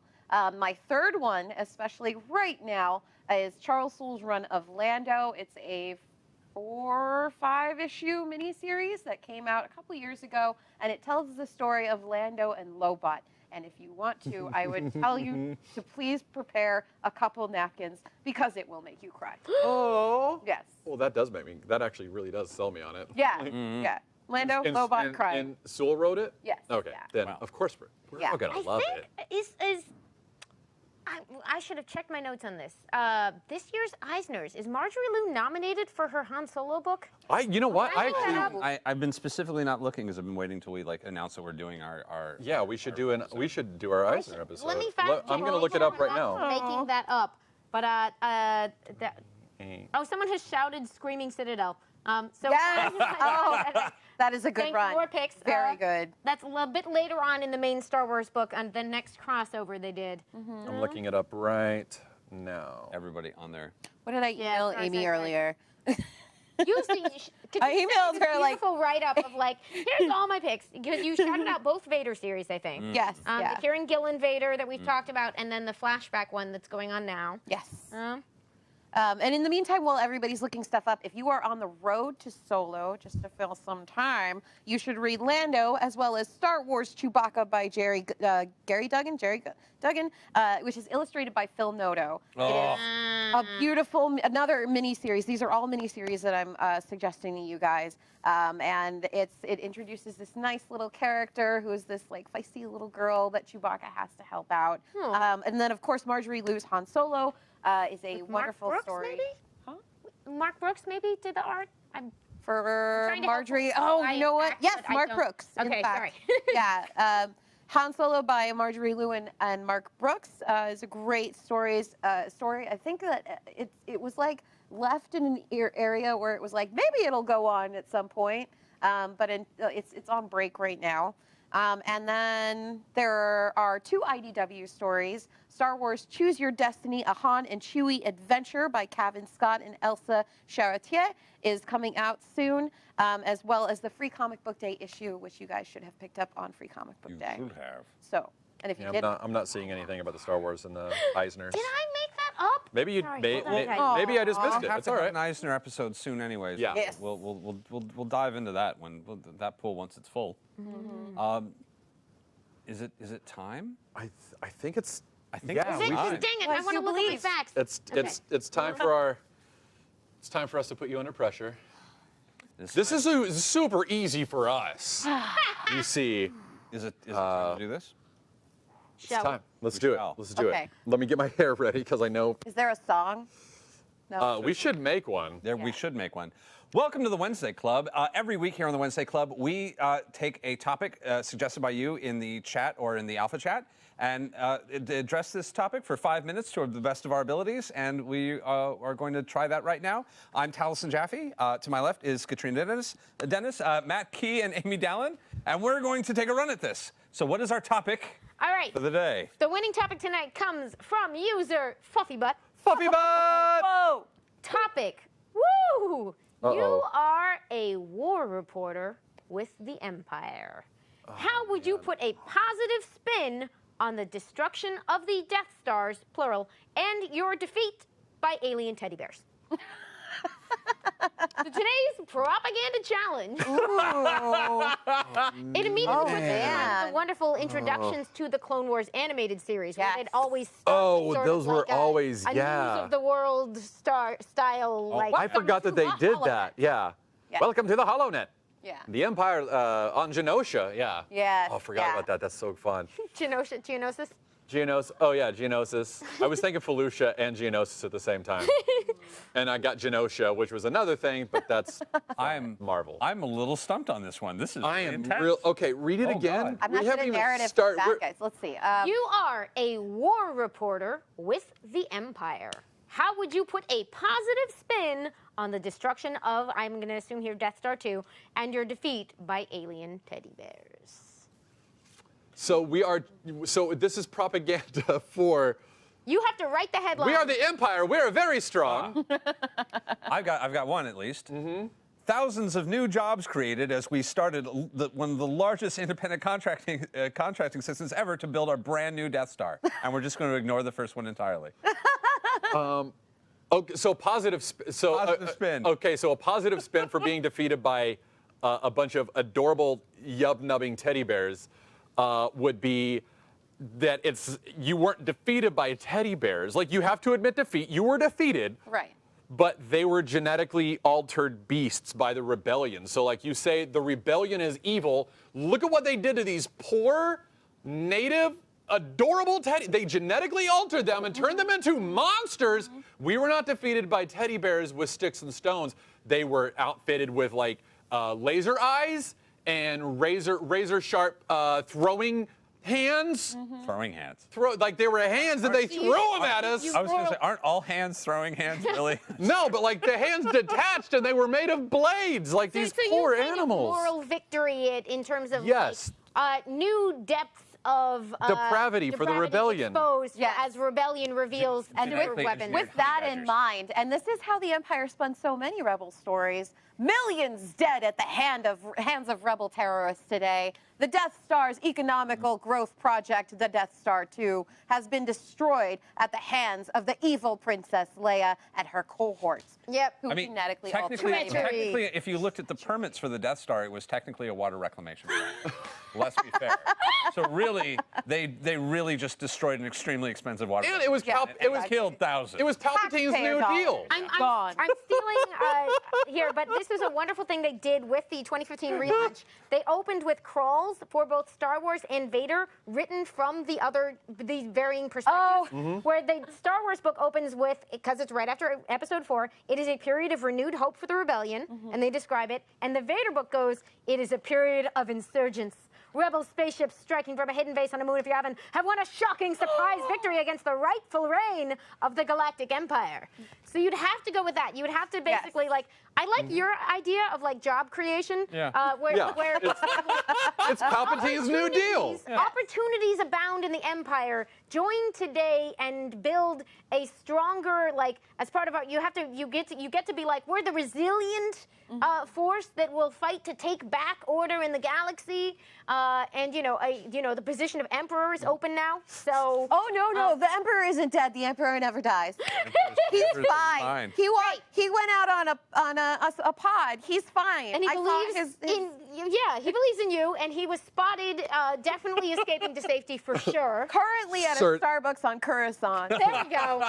I've seen the Emperor with mine own eyes. He fell in love with Starbucks on the Death Star. They had one on every level. One on every level. They had multiple on every level. Felt excessive, but it wasn't. Let's be fair.